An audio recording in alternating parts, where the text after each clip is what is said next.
Hello everyone and welcome to episode 4 of Shooting the Shiznick. My name is Joe from GeekyHiJynx Reviews. Now before we get this fucking little shot on the road, let's bring out the sexiest man in the forest.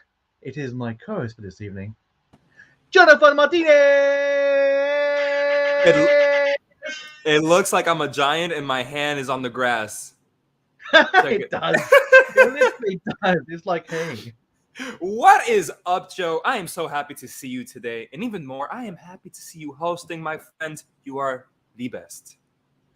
I'm going to try it. It's my first time hosting this wonderful little series of ours. And I love the glasses. They weren't there a second ago. It's like, I was thinking, Thanks. Who is this guy? J-Lo glasses. Well, that's it. Okay, that's fine. That's fine. Now, hello to everyone in the comments. We're going to get to you in a second.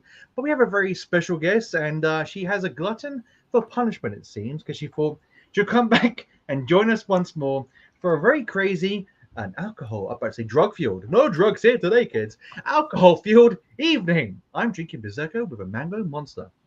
Renovation. Nice. So, without further ado, let's bring on the lovely, the delightful, the yours professional, Lisa Love.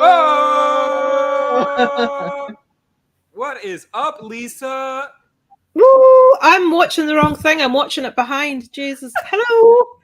I'm watching YouTube instead of StreamYard. Hello, I'm here. Lisa's like, I'm on TV. I'm on TV. What's going on? Yes, I'm here. Hello, everyone. Hello. Lisa, we're so happy to have you on, and I'm happy to be here with you because the last time you were here was for season 1. I was in Hollywood and the connection was bad, so I wasn't on that episode. I wasn't on that episode. Yes. So first time. Well, that is it. Yes, but I remember. Before we begin, guys, in the comments, talking to Lisa more throughout the night, little few things. Unfortunately, tonight, Shawn from Lost on the Real can't be with us tonight. Unfortunately, he's got plans. You know what it's like. I was away last week. Couldn't be here for my dude, D Movie Man. Still heartbroken. Dan, on the upside down, may or may not be here. We don't know yet if he pops in good times, but it's more on the bad time slope.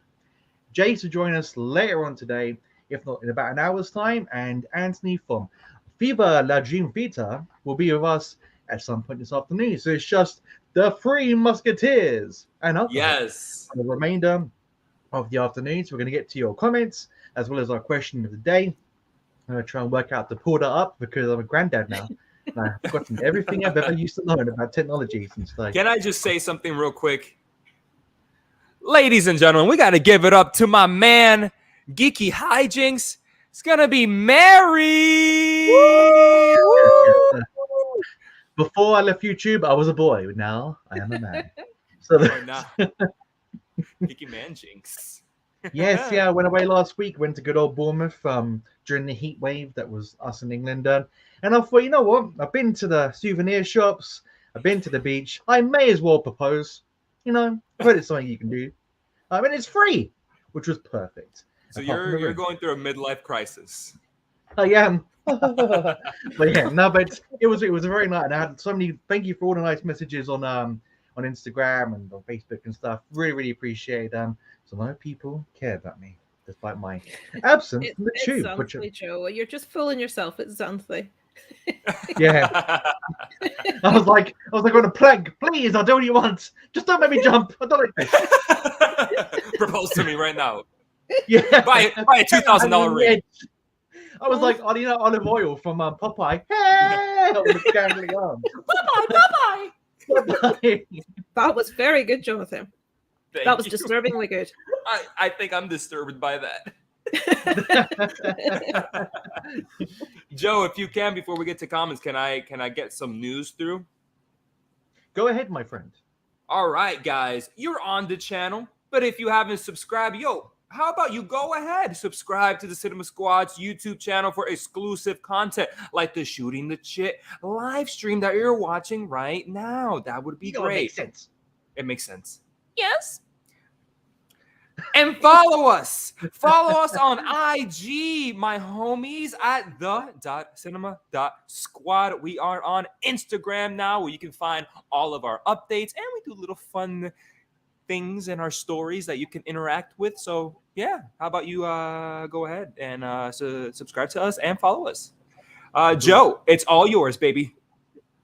Right, let's rock and roll. So Lisa, we're going to catch up with you in a bit, find out what you were up to. Because your first video was it this week? You dropped your first. Yeah, a few days ago, about last week. Yeah. See, me and Lisa, like we took time off, and now the stars are aligning, as the videos will soon drop, and the triple takeover will begin. So we're just going to jump into some comments at the moment, starting with our good friend Schofield Studios. Whoa, Schofield! And he's saying, "Hello, Schofield. Philip, not of the same relation. He's saying I wouldn't mind if Shooting the Shit language was a Netflix series. That'd be good. That would be good, but will be recast for some reason. No. We would end on a cliffhanger and be canceled for that's Netflix. For inebriation and bad language and nudity. Basically all the good stuff. So and we got Drew in the house saying, hey what's Drew. Up? Hello, Drew. What's up, Drew? And he's straight in with a question. We'll try and be quick because we've got a few of these to get through before we go on to talking points. Which movie villain do you guys like more than Heath Ledger as the Joker or Darth Vader? There's only one right answer here. Yeah, I mean, I think it's Darth Vader. I think Heath Ledger as the Joker is great. There's no denying what he did with the character. There's no denying how good the character actually is. But Darth Vader is quintessentially one of the best characters in movie history. I'd have to always go with Darth Vader. Always. This is a tough one for me because Darth Vader is cool now, but Disney may ruin that. In about 4 to 5 years' time, they may destroy his reputation and make him this like, "Hi guys, I'm like like the dogs from Up." Yeah, it's like exactly. It'd be terrible. This Monster kicking in, and my Prosecco mixing into. That's what I'm drinking today: Prosecco and Monster mixed. Why not? Have you got work in the morning, Joe? I have. I've got work in about 7 hours time. I'm going to send them this stream. I'm going to send them before payday, Lisa. Before payday, you got to make do with what you got in the fridge. Got some paprika in there as well, and the Yorkshire pudding. With mint sauce. No, it is no. And crumpets and black pudding. But I'm gonna say Heath Ledger on this one. I'm gonna say Heath Ledger. Ooh. Lisa, down Heath Ledger as well. You can't see Darth Vader's face, so how do you There's no acting ability there. Like the person that's in the suit is a different person than does the voice. For Christ's sake, I understand. I understand what you're getting at there. Let me try to retort here, right? So while you don't necessarily see Darth Vader's face, it says a lot that you're able to be impacted by the performance either way, and it says a lot that we could still be emotional toward his journey from when he was Anakin and became Vader, and at the very end with his redemption, and that arc, even with a soulless, nothing face, I am still able to gravitate toward that character, and I think that says a lot. The writing, isn't it? That's the writing, not the performance. For me, John, I think he's a poor man Zerg. If I'm honest. No, one came first. I like that. Don't get me wrong, but not Zerg from the Lightyear movie, please. Oh no! Oh, They've ruined his whole mythos. You know what I mean? They destroyed Dear me, that's not. They did. Let's go on to the next message. That's me trying to do a smiley face and pressing the wrong buttons. Lisa, you're a wonderful host. Be handing out canapes while the countdown was going on. Croutons, crepe pain.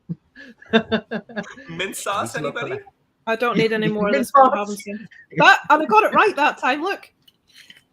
I can imagine John thinks he comes to England and it's like with tequila we do like salt, lemon, and a shot. John probably thinks we do like mint sauce. You know what I mean? It's like I was about to say that. I'm literally I because of you, Joe. I just think you guys just eat mint sauce with everything, and just Lisa's the one that doesn't like it. Parma violets, Joe. Parma violets. Oh God, Parma violets.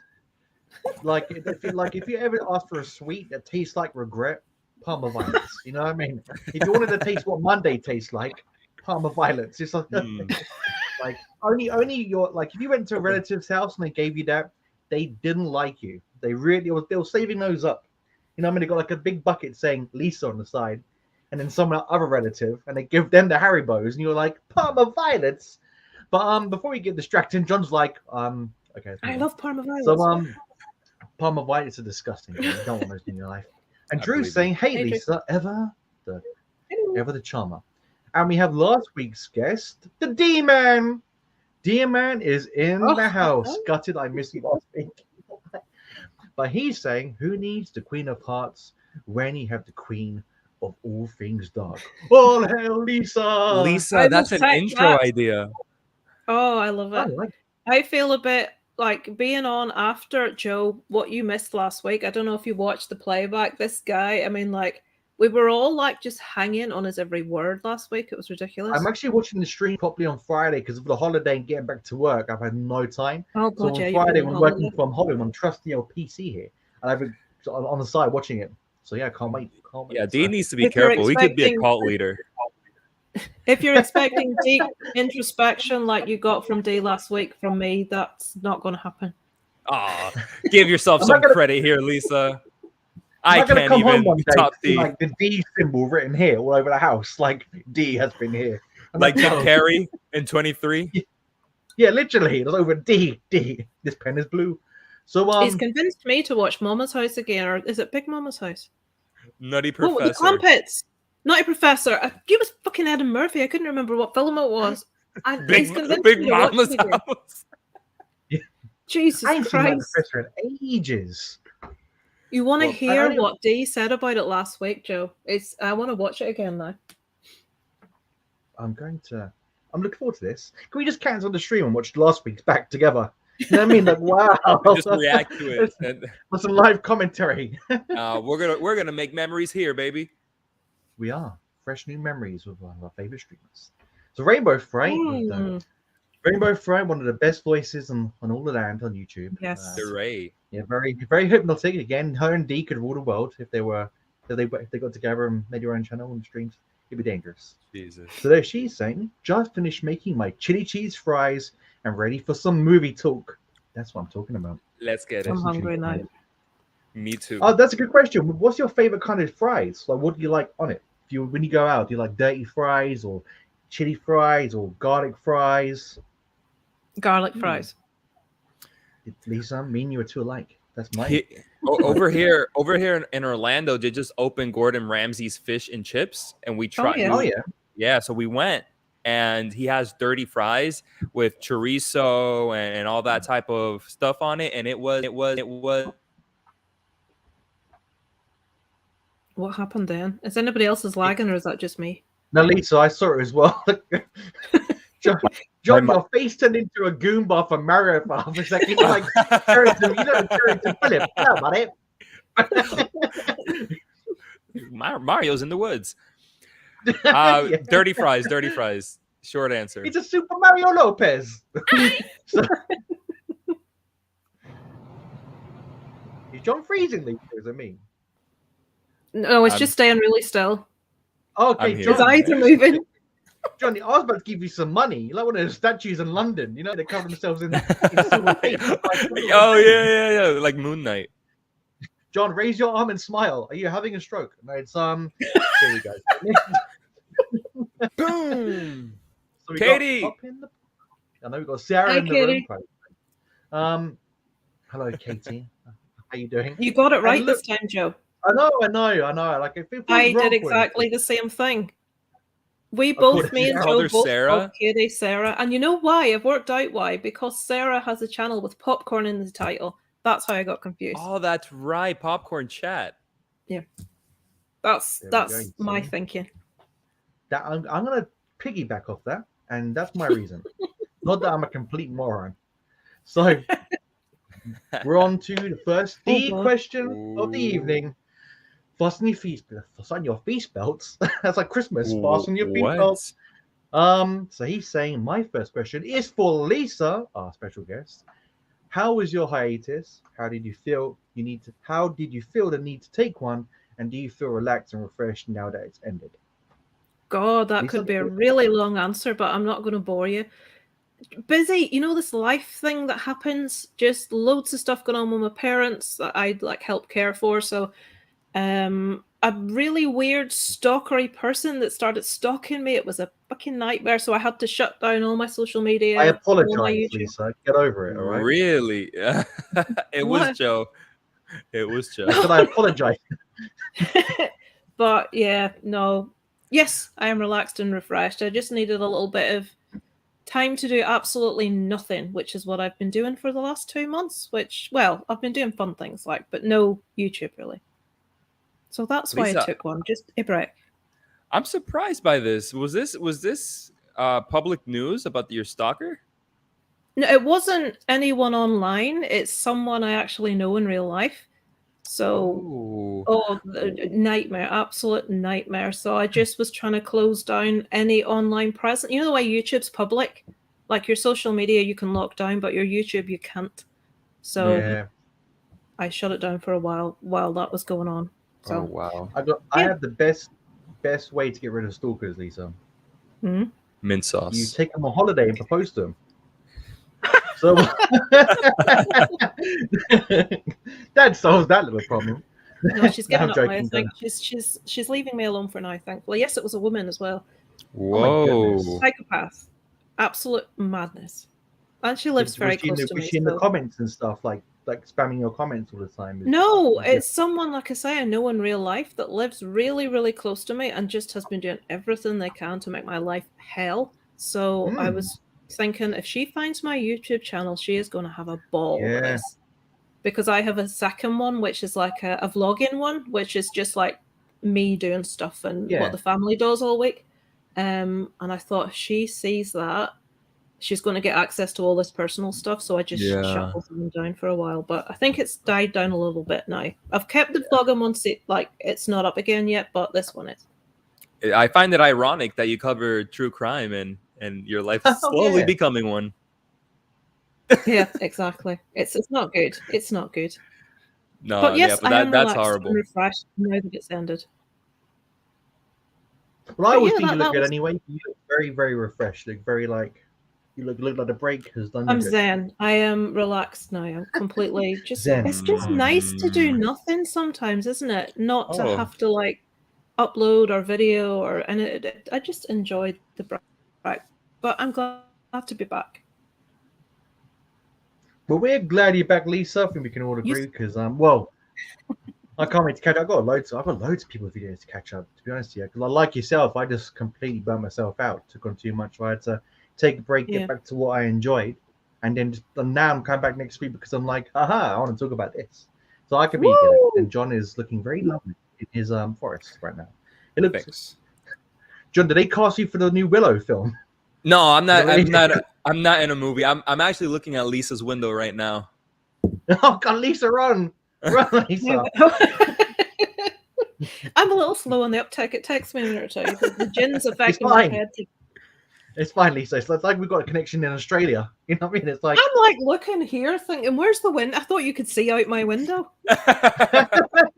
You just see John's eyes go over the top. I put my hand under. You see it in her screen. Yeah, that'd be so creepy. And then your other hand comes out your into my screen. I'm like, do that, John. Look, do that. We could do a new version of Host. Yes, we're gonna screenshot that. So stupid. Let's move on with these wonderful comments, shall we? It's got Rainbow Fright again saying, "I love that D movie, man. Loving the chat and loving the chat to chat. It was good to socialize." And she is right. D ain't wasting no time. He never. And then we have our special guest once again heading out some croutons for people's salads. So hey, oh, Queen of Darkness, I'll take that. You should rock that. Get a tattoo, Lisa. Queen of Darkness. And now we've got Pop in the Popcorn. Hey, D and Drew and Rainbow Frame. The love is in the room. Hey, Popcorn, what's up? Drew getting involved. And Sin's Corner. Oh, dang. Glad I made it in time. Thought it was 7 Eastern. I have no idea what that means. But I'm guessing that is 7 o'clock Eastern time.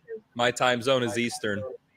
Yeah. What's that in UK time? Is that 12 in the morning or 9?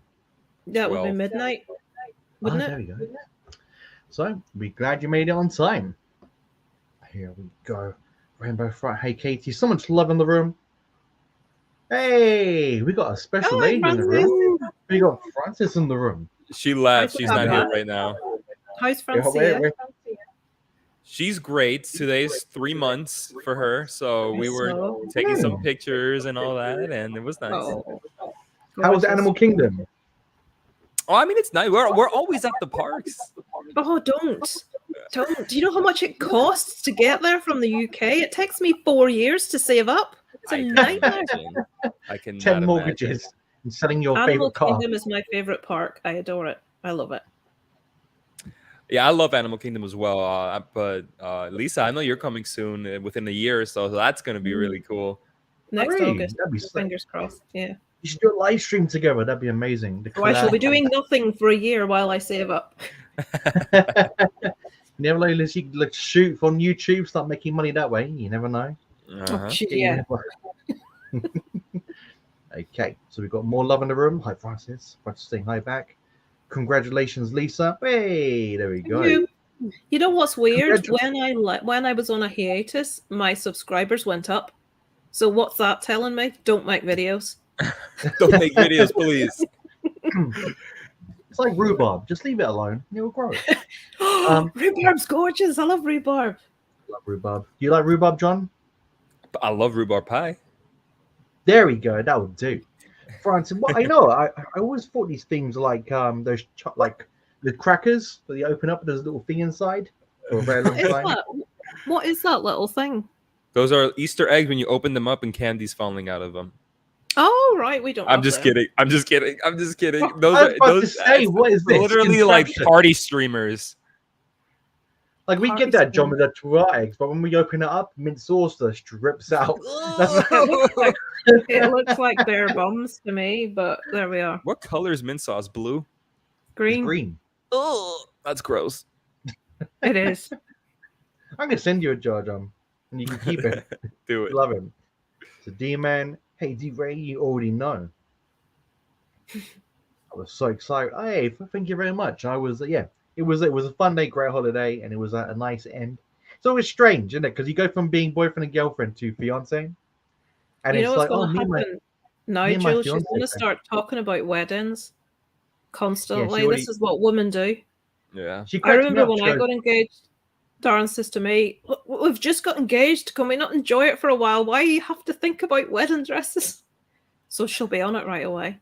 Tell her to email me because I love weddings and she can talk as much as she wants to me about weddings. How long are you expecting to be engaged for, Joe? Not long, to be honest. Because now not long, probably a little bit of aiming at probably early next year, if I'm honest with you. Wow. Just because because I'm looking to move in with her around about the same time and stuff. So which would be cool because I'm gonna have this all different background and stuff here, which would be nice. But the perks of the marriage, but now by early next year, because it's one of those ones where like we're not gonna have a massive thing. We're not really into like the big hundreds of people, disco, DJ, big food banquet. Like believe it or not, like I'm very minimal when it comes to things like that. Like I don't really like big birthday parties, or I don't like a big fuss made of me. I just like to make it about me and her and people you're close to. Yeah, just a few people to get a meal after, and it's mainly just for us. You know what I mean? Like, there's nothing wrong with having a big party, but I'm not that kind of guy. You know what I mean? So it's I'd rather have like a massive live stream party here. Get married, come online, and we have like a little party online. Just make sure you take lots of photos so we can see. I will. I'll Photoshop myself in them. No, I mean, she's real, I promise. I tell you, Joe, you're a lucky man. She's beautiful. She is very, very nice when the light is correct. I'm joking. Please don't hurt him. I'm joking. She's very beautiful. I don't know who this is. I do. No, but why? You see, I thought for ages. Hang on, Corey. I've forgotten. I can't pronounce it. The name of the guy from Ichi the Killer, Ichi Koroshiya. Is that it? Oh, yeah. And for ages, I thought he was Japanese. He's not Japanese at all. This is a really, really nice guy. He actually once sent me a really nice Blu-ray copy of Texas Chainsaw Massacre for absolutely no reason. And I'm like, wow. Oh, wait. It's lovely. I think I know this guy. Is this the same guy? Because you have to tell us your real name. Your real name can't be Ichi Koroshiya. The same thing sent to me by someone.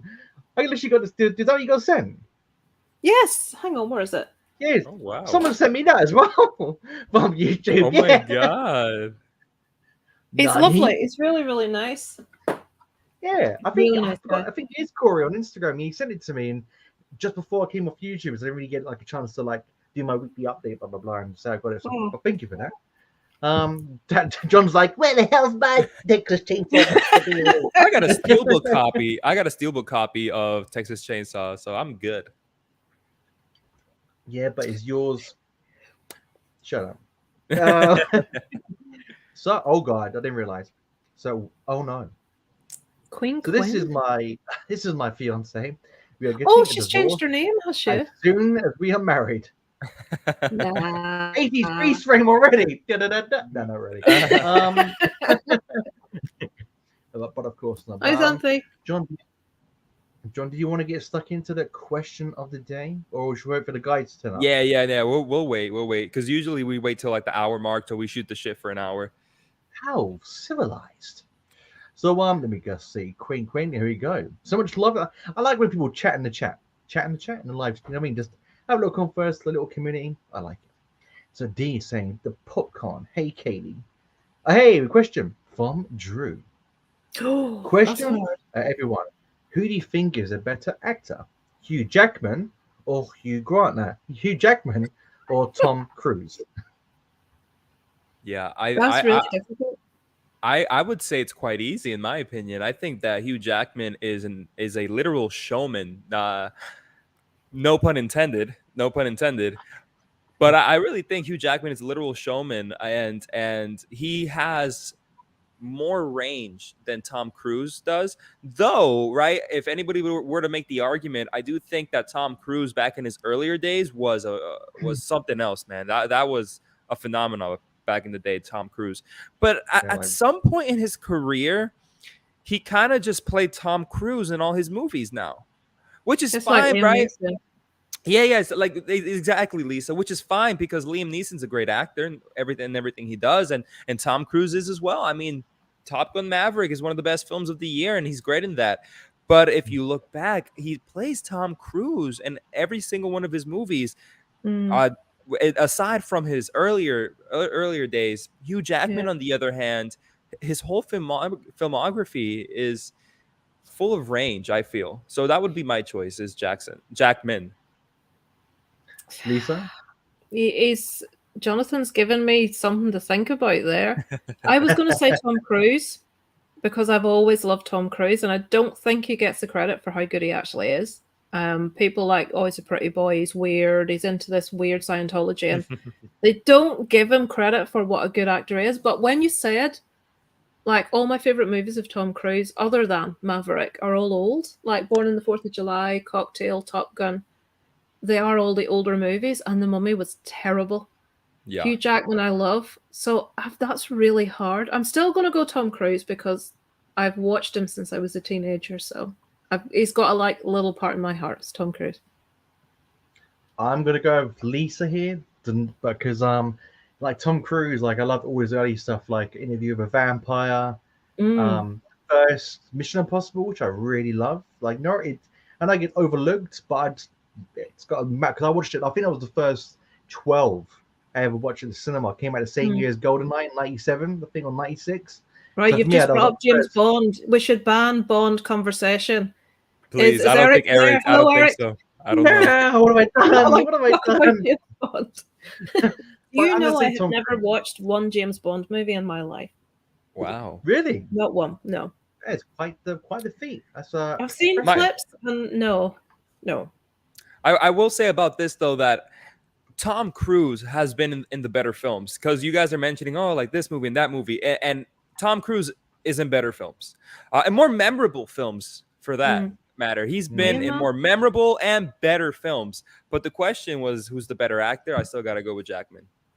It's hard. I couldn't.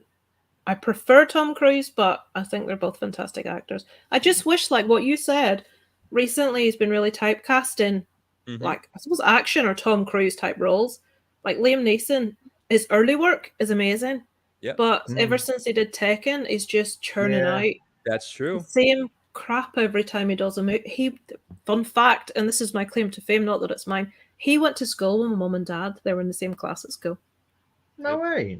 Yeah. Did he smack your father or something? He threatened to beat my dad up because my dad was being a little rascal at school. And Liam Neeson said, if you don't behave yourself, he said something quite crude, which I'm not going to repeat here. But yes, Liam Neeson threatened to kick the crap out of my father. That's a very good start. Because he did get a call in the middle of the night. You don't know who I am. Are you behaving? He's a trained boxer. He's really, really good at boxing. He would have been like good enough to be professional, actually, Liam Neeson. Really? Yeah. It just pains me because when I think of all his early work, that's amazing, and all his late stuff that's like, and it's happened to Bruce Willis as well. It's like everything he was in. I know he's not doing movies anymore, but the last like decade, it's like, what's happened to his movies? No. Happens to a lot of them. Like Robert De Niro, he done what was that film he done? Billy Crystal?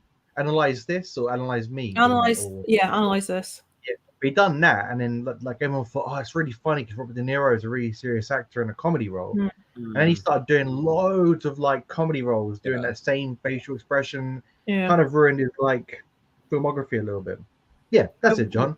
I watched The Taxi Driver for the first time about a month ago. I hadn't. It was on that list of 10 movies I've never seen that I have to see, and it was amazing. I loved it. I love it as well. Yeah. But it's like it really like showed me how, like how good his acting was before he started all this like Meet the Fockers type stuff. Like he was amazing back then, but now I have to watch the Godfather trilogy and what's the other one? Scarface. Haven't seen them. Or Goodfellas. Godfather 1 and 2. Godfather 1 and 2. Don't matter about the third one. Just Godfather 1 and 2 is all you need.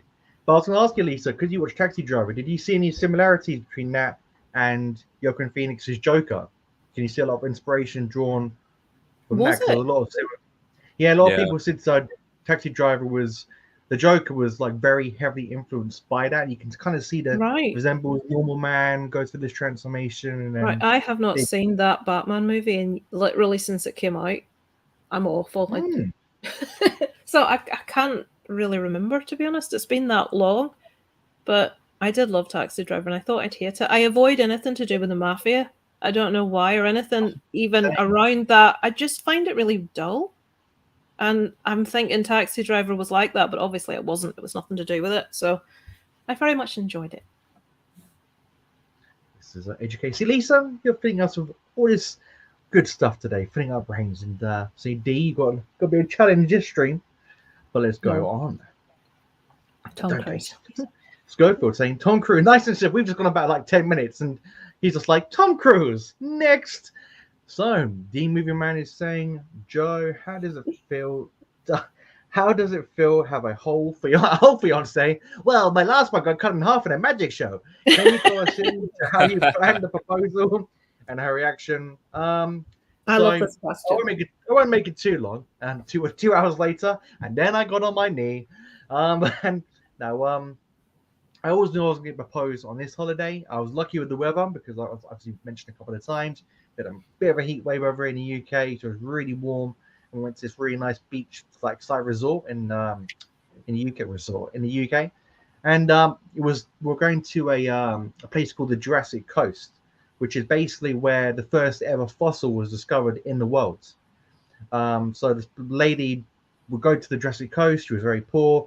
She would collect all these stones and things, not knowing they were actually dinosaur bones, and that's when dinosaurs got discovered.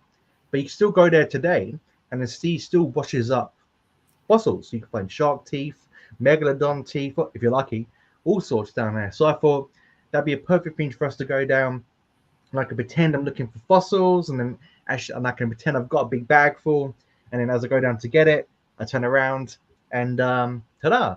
But there was a few problems because when I ta-da, and here's a dove. So when I ta-da, yeah, ta-da, yeah, ta-da. So when we first got there, we went to the main beachfront, and it was crammed with people. So I was thinking, oh god, I can't kneel down in front of all these people and have them do the whole like not another teen movie like slow clap. I didn't want that in my life, you know what I mean? So I was like, I could put myself on the camera on YouTube, but in real life, I'm just like, no attention, please. And I thought, God, I can't do it here. Then I found out that the Jurassic Coast part was only around the corner. I mean, we walked about 5 minutes. It got quieter and quieter and quieter. And we got to a really beautiful, like, cavern cove, like, and it was all private. And there was a little bit of beach. It was just like perfect for me to do. And we went down there, and Zampi was looking for fossils. And then before we went down there, I told Lisa and John beforehand. She tried to go in the bag that the ring was in because she thought her flip-flops were in there, or sliders. And we kind of almost got into a mini argument because she thought I was being stubborn about her going in my bag, but I was trying to conceal the ring so when we're in a surprise. But luckily, she kind of trusted me to know they're not in there, went down to the beach and proposed. And that was how I done it.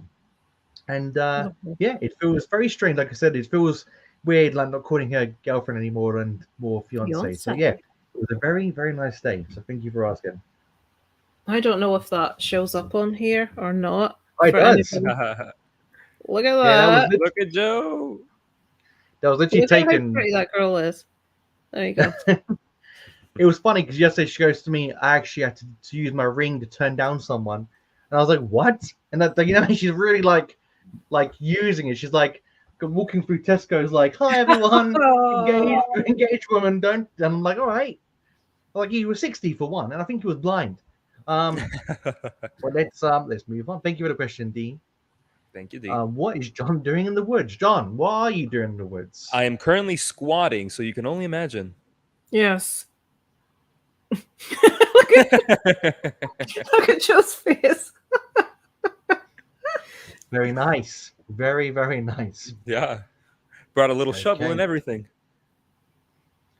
Okay, Dean. I've got another question for you, Lisa. Lisa, have you gotten used to your haircut, or do you still despise it? I still think it looks great. Very Snow White with a dark macabre edge. You're like Shakespeare. You're like the reincarnation with a dark macabre edge. You should like sell Gillette razors. You're that guy. Oh, I hate it. D is the answer. I think I'm just not used to it. I'll tell you what it is. It reminds me of a helmet. Darren, my husband, hates helmet hair. He likes like long wavy hair on females. I now have straight helmet hair. It's a nightmare. I'm not going to swear. This is the thing. I want pink hair or lilac hair. So I'm trying to like gradually lighten it. And I had to chop loads off so I could do that.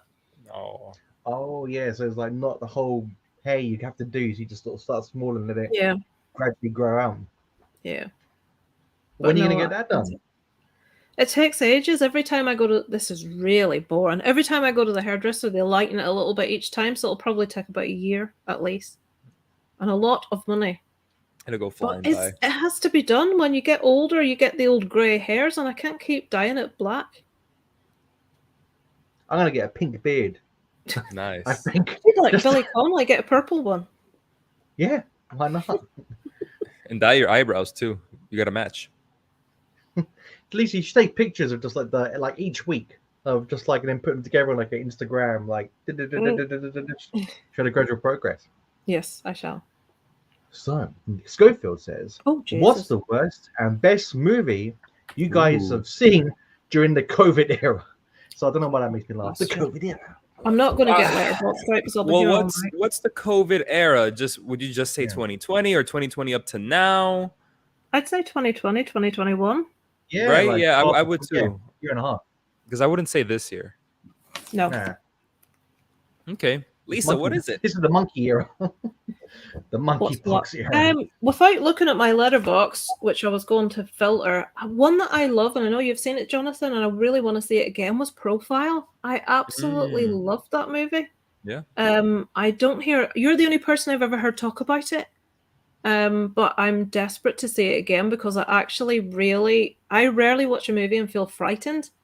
But in that movie, I'm not even going to say what happens or anything, but the part that chills were running down my spine, and that doesn't usually happen to me. I loved it. And, it's based by a true story. Is it? Well, it's inspired by what happens. Yeah. Oh, I remember you talking about this, John. Love it. Yeah, it's like about a young woman that is attempting to infiltrate. Is it ISIS? Yep. And, it's this film. Yeah, and it's sort of showing you the process of everything's done via webcam, was it Searching was done? It's a similar. It's by the same director. Yeah, the same director. Yeah. Right, but I loved it. There's loads of movies that's awesome from those 2 years, but that was a real shock for me. When I watched it, I was like, wow, I adored that movie. So that'll be my answer. Great answer. Honestly. Yeah. There was a lot of great films that came out during the COVID era, and many people seem to forget because they just think about mainstream films, right? Because there wasn't a lot of mainstream films during the COVID era, but there were a lot of really good under the radar films, and I always go back to thinking to like my Letterboxd and like what my favorite films were for the last 2 years or so.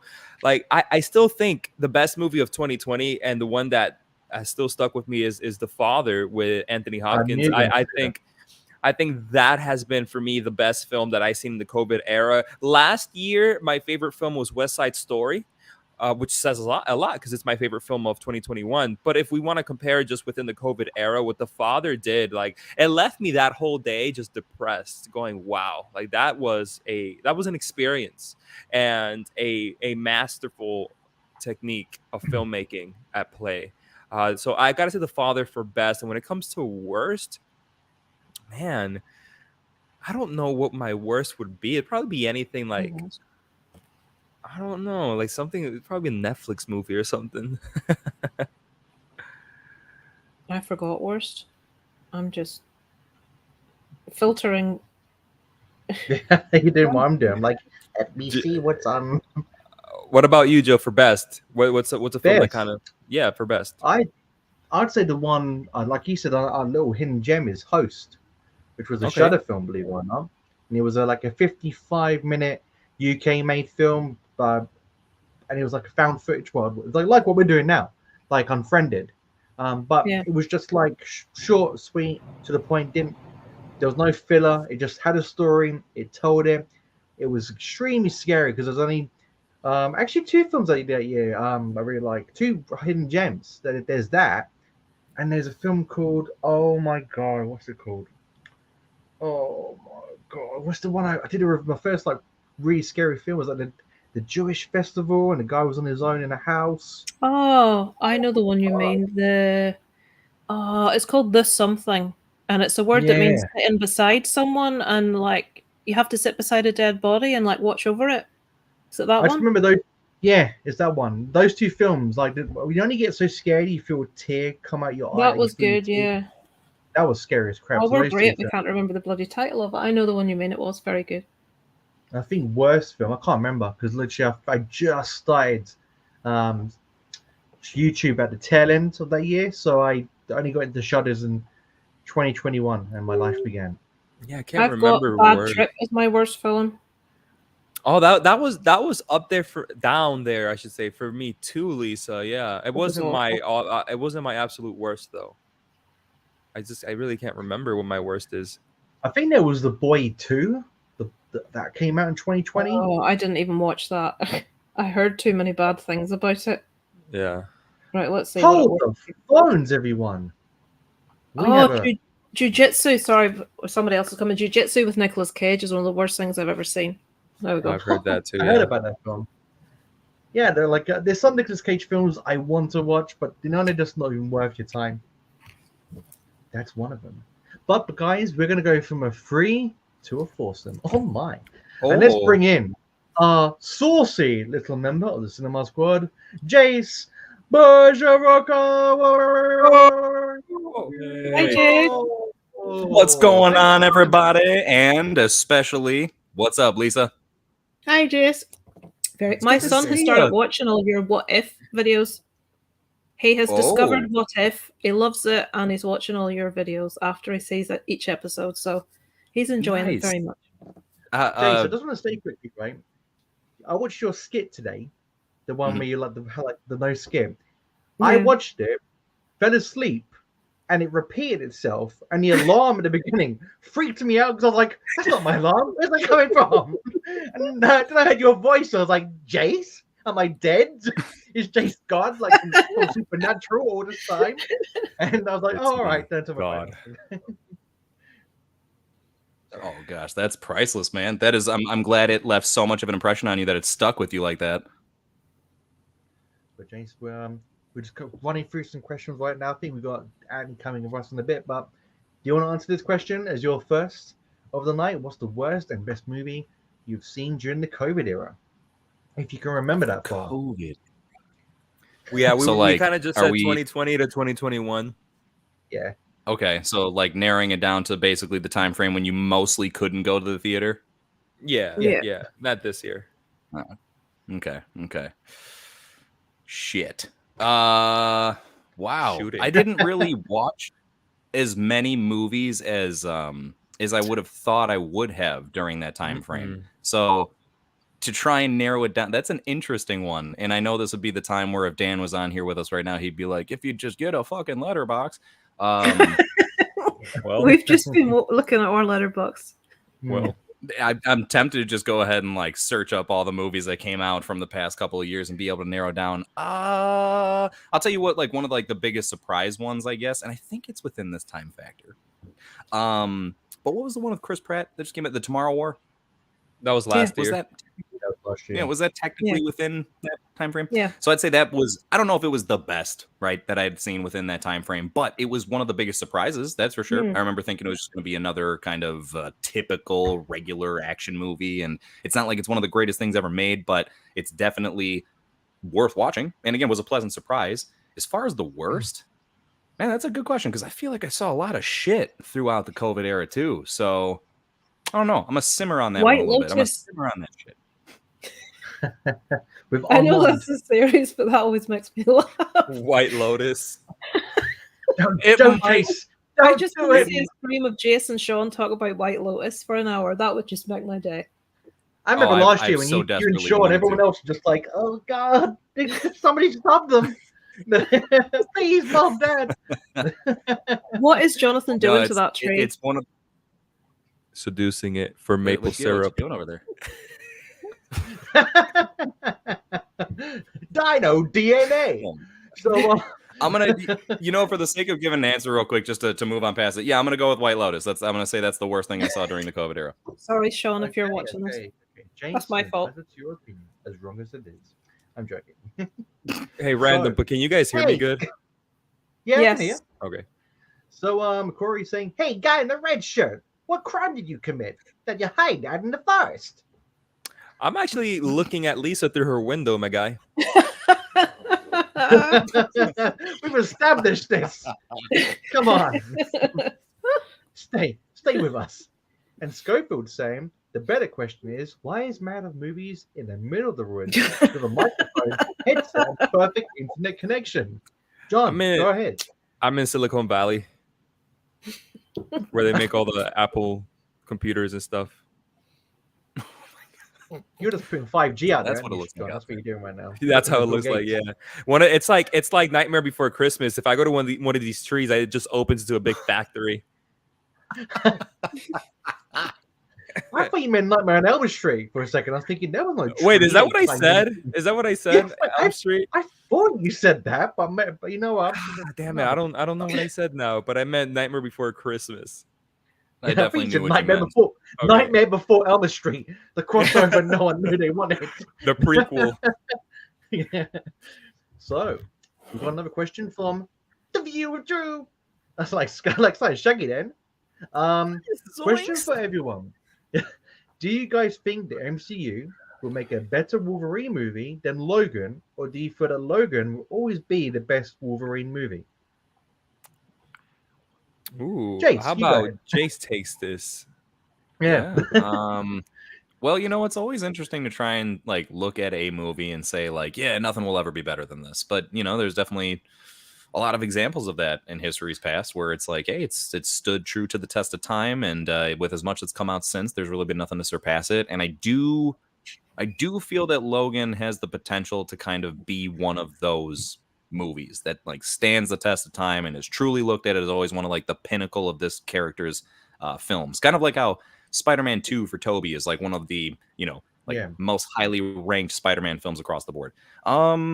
I'm not going to just outright say that the MCU is going to do better, because they're in a state of flux where I am equally as excited as I am equally as worried about a lot of things. So it's tough to say. I am very much looking forward to what they're going to do with the mutants and X-Men. I hope they just call them the X-Men. I don't know why they're so stuck on just mutants in general. But anyway, I'm looking forward to it, and I think it's going to be a really cool version of Wolverine, and definitely a slightly different approach than what Hugh Jackman brought to the table. Maybe I picture him a little bit more of like the way he's depicted in the X-Men animated series from back in the day.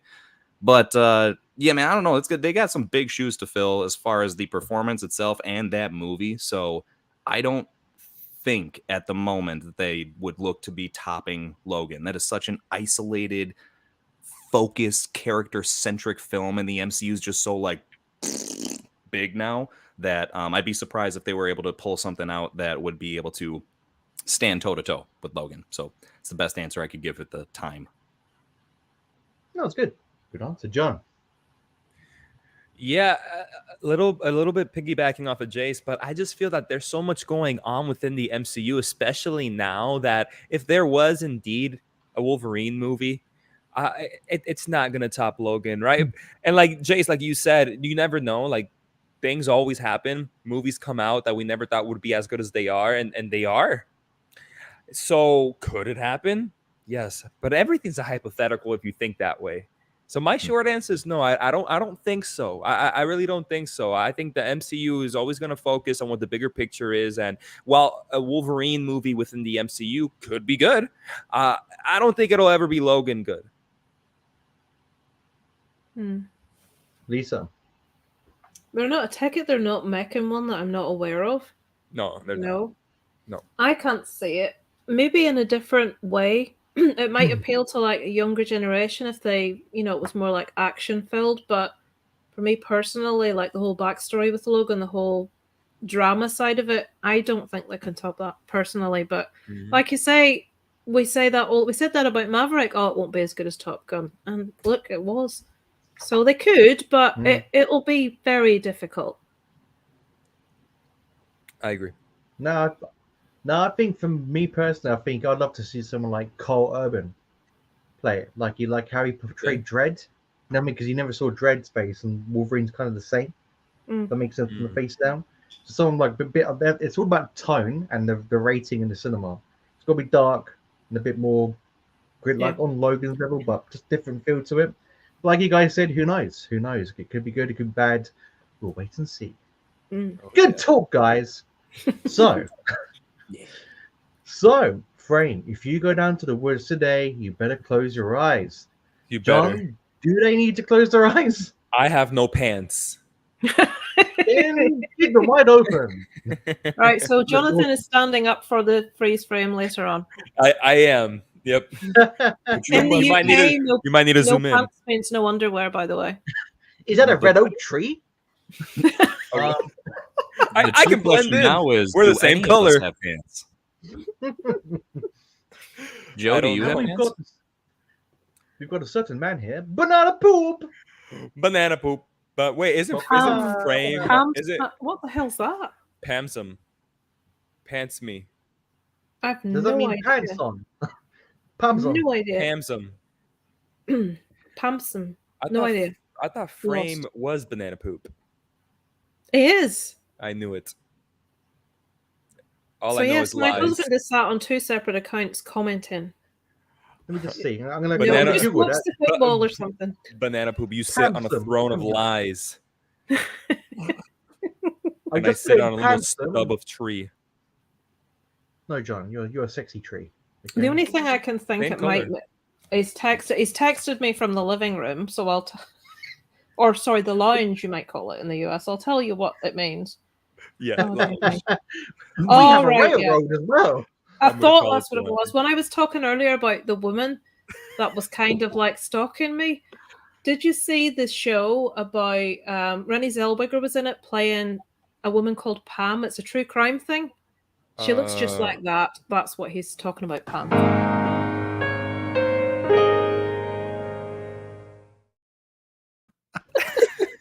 As long as you don't do that, we'll be all right. Okay. You need help. Oh, that was glorious. So Schofield is saying, Drew. Okay, they're just talking. They're just talking among themselves. I love how you went as far as like, and he says, Drew, never mind, fuck your comment. All right, on to the next one. They're just chatting away. They don't mind. Okay. Since corner. Okay. So I didn't know you could do that. I will look into that. Thanks, then. There we go. Wow. That was the perfect time for the more you know. But you blew it. You blew it, didn't you? Oh, dang it. No, God. That will do. Okay. A quick before the witch gets here. Here we are. Quick boopy, yeah. Oh, I see you. You answered my next question, whether it was online related. Yes. No, it wasn't. I think we're far behind if we're talking about stalkers. I know. We're back out. Hey guys, can't wait for the stream. That's the next Oh. So Rainbow Friends seems so freaking happy to have you back, Lisa. We missed you terribly. She's worst lovely, impression DeRay. ever. This is like DeRay and Jace, 2 of the best voices on the internet. They are. Oh, Imagine indeed. Yes. So Rainbow Friends saying, Lisa and everyone, what's your favorite 2022 horror movie so far, or any film if you don't have a horror favorite? Nice. Oh, man. Well, because of Right now, Letterboxd, everybody gets their I know letterbox this. out apart from Jason. I can answer both of these questions. Any film and a horror film. Any film, it's everything everywhere all at once. We've talked about this many times, so I won't get into it, but that's my number one still. When it comes to horror, I'm not a horror guy. I mean, I like horror. That's not what I mean, because I love the genre. I really do. It's one of my favorite genres. I'm just not in tune with it like many people on YouTube, especially people that have horror tube channels. Like these people know everything about horror, and I don't compare it. But I still have Scream up there. I really enjoyed Scream. So that is still my number one horror. It's not like my number one film of the year or anything, but it's my number one horror. I'm looking forward to Smile. I'm looking forward to Smile. Don't know if you guys saw the newest trailer for it, but it looks like a cult classic. Yeah. Right, Jace? I'm looking forward to that one too. That looks weird. It's like one of those where I saw one of my buddies who was just kind of laughing at it. He's like, "This looks ridiculous." I was like, "I don't know, man. It looks kind of creepy. I like it." Yeah, I agree. The teaser trailer for Smile I thought was bad. I thought like this is not serious. I've never heard of it. It's called Smile. No, I think it's coming out soon. Watch the trailer after the stream. I think you guys are gonna be anticipating it. I really do, because I wasn't, and after that trailer, I very much am now. It reminds me of like a year, Joe. I don't know what it is, but it has this Babadook vibe. Ooh, love me some Babadook. Lisa, Right, I've got 3 that have all scored 4.5 out of 5, but they're not horrors. Top Gun Maverick, The Northman, and The Batman. Okay. But my top scoring horror is You Won't Be Alone, which I saw quite recently and I loved. I've heard a lot 4 out about of 5. it. It's really good. Where did you watch that? Hmm? Where did you watch that on? Where do you is that streaming somewhere? TV, is it Hulu? Where have you been? I can't remember. I've still got one of those guys playing the piano as I watch a film. I've got like about 5 different streaming services and a VPN, so I can watch things that are only available in other countries. Which I do. That's not naughty. You're allowed to do that, aren't you? Yeah. Yeah. That's fine. Absolutely. Yes. You Won't Be Alone. Definitely my favorite horror this year, but I think if I had to pick between Top Gun Maverick, The Northman, and The Batman, I think I'd pick The Northman. Wow. Another it's one that I'm just dying. up the road from where I live as well. I've missed so many films this year. Missed tons. Jesus Christ. Yeah, I got loads. I'm so behind. I got more into gaming. Believe it or not. When I came off YouTube, I went straight into my Switch and I went on a rampage. PS4 and Switch, I was just banging out games. Because kind of deviated from films. But the one I want to watch the most that I haven't watched is X. I haven't watched that yet, but that's one I really, really like. Yeah, I really liked X. You'll like it. Some people hate it, but I think Joe will like it. I think so. I just like the look of it, the grimy kind of feel to it. Like that. It's cool. I like it. But I say Scream. I think Scream's probably the best horror film I've seen this year, just because it was the most. Like, it wasn't perfect, like with my review and stuff, but it was like it's the one I remember. Like Texas Chainsaw Massacre. Like the only thing is the bus scene. That was it. Yeah. That's the only good thing about that film. Everything else is stupid. Somewhere I don't even like the bus scene that much. No, sorry, boy. I know you liked it. Oh my God, the Texas Chainsaw Massacre did come out this year. Yeah, was it not recent? James, it was like February. It came out in February. I did not like that movie. No. The gore was good, but that was it. And they're making a sequel, aren't they, as well to it? Worst movie of the year is still Morbius, though. Oh, Jesus. It's awful, isn't it? It's awful. I'm not even watching that film. I refuse. I mean, like, if there was a movie aimed at me, it's superheroes with a horror element and a guy with long hair in it. If there was something I was meant to love, that was it. Terrible. Absolutely awful. Just watch the disaster. No redeeming features. No. Yeah.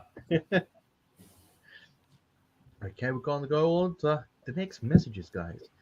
But never mind. Okay. Right, I'll explain that. Please. At French Quarter in Florida, the hotel, they do these things called beignets, which is the most beautiful thing. Oh, they're amazing, and I can't wait to have these beignets. I put online about wanting to have beignets, and somebody confused the word beignet with bigots and had a big argument with me about it. So that's what that's about. Honestly. You're suspect.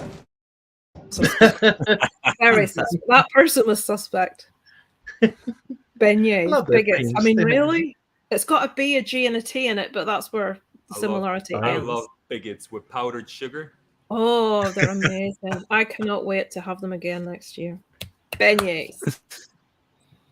Lisa, what drink are you on now? Are you still continuing the I'm party? still on the gin and white lemonade, and I've had about 4 now, and they're about that size. So, you say white lemonade? Yeah. What's white lemonade? Lemonade that's white. Like it's guilty about yourself. No, I guess I'm more thinking like, is it a certain flavor? No, it's just like Sprite or 7-Up or something like that. Okay, for sure. No, and like I said, I don't know. I didn't know if it was like a peach lemonade or like something specific as to why it was specifically white lemonade. That's another thing in the US. You guys have so many flavors of everything, and we have naff all here. Joe will concur. I mean, when you go to America, you can have like 10 different flavors of Coke. Here, you have like 1 or 2. That's it. Like we have Coca-Cola, Diet Coke, and Coke Zero. You probably got like Coke Carpet.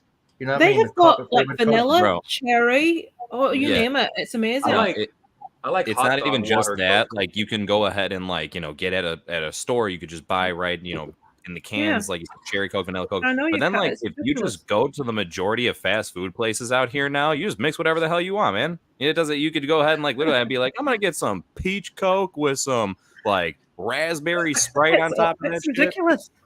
I've always felt after being to America once that people from America, when they come on holiday to the UK, must be so disappointed at how crap it is compared to what you've got. Everything you know what I mean? Joe will know what I mean. It's like there's no choice in anything. People aren't friendly in shops. Yeah, it's like, yeah, right, I'll stop. It was on a loop. Holy crap! My bad. Lisa's just gonna jump through the screen and just like glass on people. You fucking me up again. So unless you want to see Buckingham Palace, don't come to the UK. Really? Yes, unless you want a chimney sweep for a living. John, did you say hot dog water? I did.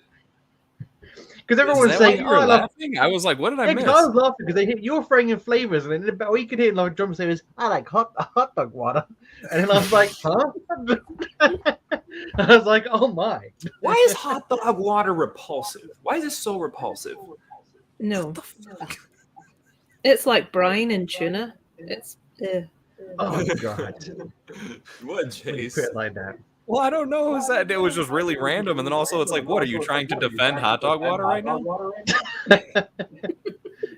jump in the front of hot dog water. Somebody's echoing. Okay. Oh my.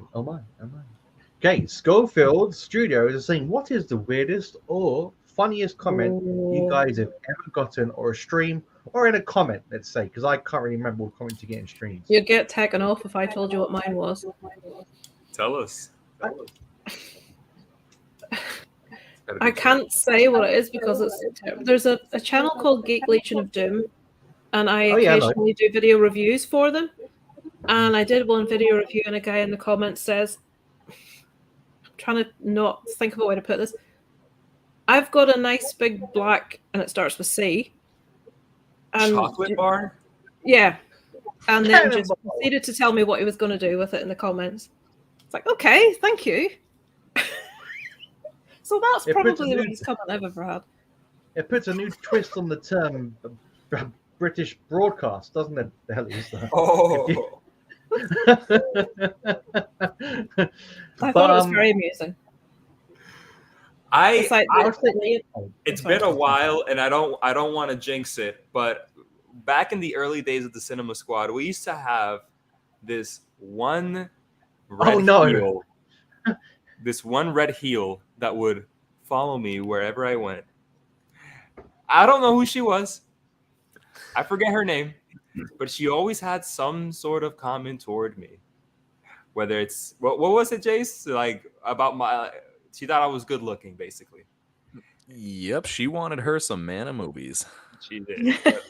Not no more. I'm a dad of movies. So Jonathan's got himself. If anything, that makes her want you more. Yeah. Jace, what about you? Any crazy comments or? You know what stands out the most? Not like the weirdest, the craziest. And it wasn't even like towards me directly. I just remember seeing it a lot on for like a short period of time on a bunch of different people's live streams everywhere. Was the person who was just obsessed with cheese. Yeah. Remember that? I remember. What's your favorite type of cheese? What's your favorite type of cheese? And then I remember this because it was on a stream that Shawn was on, and this guy was spamming saying, "What's your favorite type of cheese?" Just spamming the comment section. And Jay said, "What's your favorite type of cheese?" And so then the guy, the host, blocked Jace because he thought he was the spammer. Yep. Oh no. I know. I was like, here I am trying to tell the cheese guy to fuck off, and like, right, and then now I get penalized for it. Also, it was weird. Live stream. Oh, well, at least just real quick, that wasn't the only interaction that I had with, if it was the same person by chance. But anyway, so there was that interaction, and then there was a different stream where I went ahead and like actually replied. I was like, "Hey," I was like, "Cut it out, man." I was like, "Would you cut it out with the cheese? Like, just stop. No one cares about with the cheese stuff." And then all of a sudden, he like put my channel name. And then he was like, what it was, something stupid I like. Remember this. I remember this. It's like, be an adult, you know, or whatever. Up. And then also it was like, and I own you now. Like that's what the comment was. It was like, you know, like you like I know your channel name now. I own you now. And it was like, dude, are you gonna come to all my videos and just talk about cheese now? Like, what is wrong with these people? Honestly, There was a group of people for a long time that went on every single live stream I've ever seen and spoiled movies. They would just like write, proper spoilers about stuff that would happen at the end of movies. And they would just spam the comments with it over and over again. Fucking nightmare. Oh, wow. I don't know what's wrong with these people. There's something wrong with them. Yeah. It's the internet, Lisa. It's the internet, yeah. But I remember that because I think the cheese go, and I did my first live stream with Paul Tams. I think I had some cheese ready. So before I start, my favorite cheese is brie, and I put it away. Oh, I remember that. I was watching that live stream. I was watching that live stream. I remember that. Is that why you started talking about cheese sandwiches? I think so. Is that what that was about? Because the first stream I came on with you guys, I had a cheese sandwich already because I thought it was Joe's thing. I remember that beforehand. I didn't know that's where the cheese thing had come from. There you go. I could talk about cheese for half an hour free. Easily. I love cheese. 6 hours later. And cheese. Yeah, this other one we have. And that's the and for those of our fans that are lactose One intolerant. pair of pants later. Hey, Jace, those viewers are legendary. Oh my god. Sorry. Lisa, you taking over? Goodbye, everyone. I remember the one comment I had. They thought I was bald, and I was like, is it just glued on hair? I was like, when you get those hats that have a wig on the inside, I just put it on, and it's like hair attached. And I was like, yes. Like, I just have a fringe left. It's the hat, isn't it? The thing is, though, I shouldn't maybe say this, but when you guys always wear hats, it's generally because they're really badly balding. It's the thing on dating sites. Men with hats are bald, and women send pictures of themselves that are 10 years ago where they weren't fat. So when you see a guy with a hat, you think, oh, he must be bald. He's always wearing a hat. Oh my! I think it's because it was winter time when I started YouTube. It was December, and I was just cold. Now it's because I need a haircut. If I take this off now, I look like one of the little rascals. So it's fucking. So next question, guys. What's the stream you had the most fun with in the past? Well, I think I've enjoyed them all in their own little way, to be honest. Yeah, I think they've all had. I think every stream has their own little spin. But I think my favorite one was probably the Halloween one where I got absolutely wasted, and then came on as PG and didn't know what the hell was anyone talking about. John was like, "Oh, that thing you spoke about," and I was like, "About the testicles," and I was like, "What?" And I was like, "You remember? I find testicles fascinating." Oh yeah. And I had no idea what you guys are talking about, and I watched that about 10,000 times. But that's probably my favorite one, the Halloween stream. I kind of have the same answer, but I actually have a legit answer. All of our streams have a unique quality to them that you can always point them back, like a Friends episode, the one with or the one where that happened. And I love that about our streams. But if I had to choose one that I had the most fun with, it was the Halloween episode.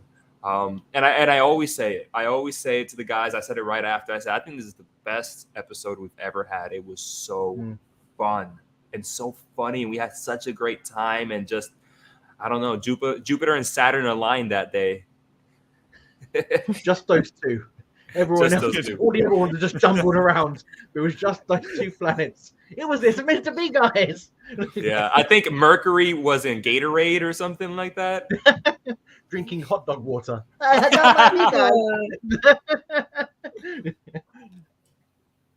Jace, I have a tie for second place. Or I'm sorry, both a tie for first place. One of which is the Halloween stream for sure. Although, sadly, I wasn't even a part of that. I was just stuck being held hostage. So it sounded really fun. Yeah, but yeah, that was still seemed like that was a great time. Yeah, Joker did great in that. That was great to spend that much time with them. And then I have a mixture between that one and then the Rubber Duckies, man.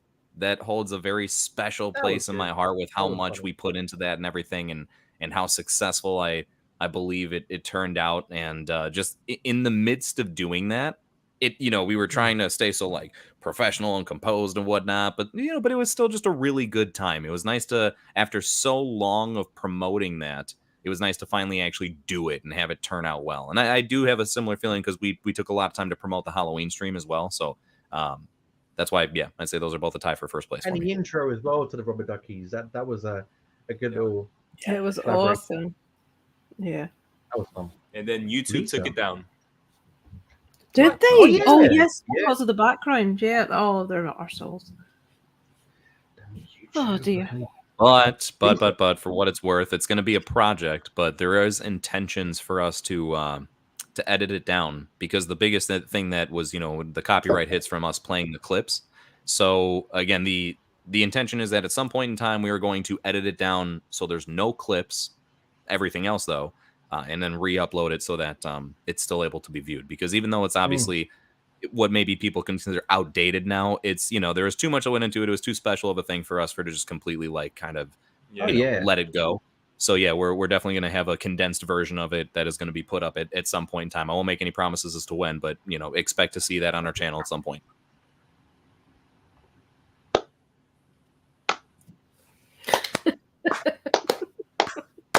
Why is no slow clap? We'll get it right one day, Lisa. Like some point during the stream, we're going to get the slow clap right at the right comment at the right time. But Lisa, what is the most fun you've had in the past on the stream? Don't have to say this one, but feel pressured to do so.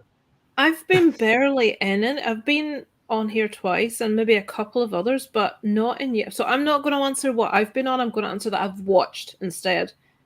And it's going to be a tie between your Halloween one. And there was one, and I cannot remember what one it was. I apologize. But Joe got so drunk. It was absolutely hilarious. I almost wheezed laughing. I don't know what one it was. Was it the Rubber Duckies after party? No, it wasn't. It was before that, but I just sat there weighing myself all the way through, laughing at Joe because he just got more, and it was quite early on the Cinema Squad streams. He got more and more drunk as it went on. That and the Halloween one are probably my favorites. I think I've watched all of your streams, and they're my two favorites. My heart, my soul. Thank you, Lisa. Oh, thank you, drunk Joe. Whoever you are, I thank you. It's not that show Severance. It's like there's drunk me and me, but we will never be in the same room at the same time. We will never know. That's kind of how it works. I started watching Severance last night, actually. I've just started. I love that show. That's my first video back, by the way. Next week, it's Hidden Gem Severance, because not enough people know about that. So it's gonna be my first video. Oh God, what's the oldest films you have ever seen?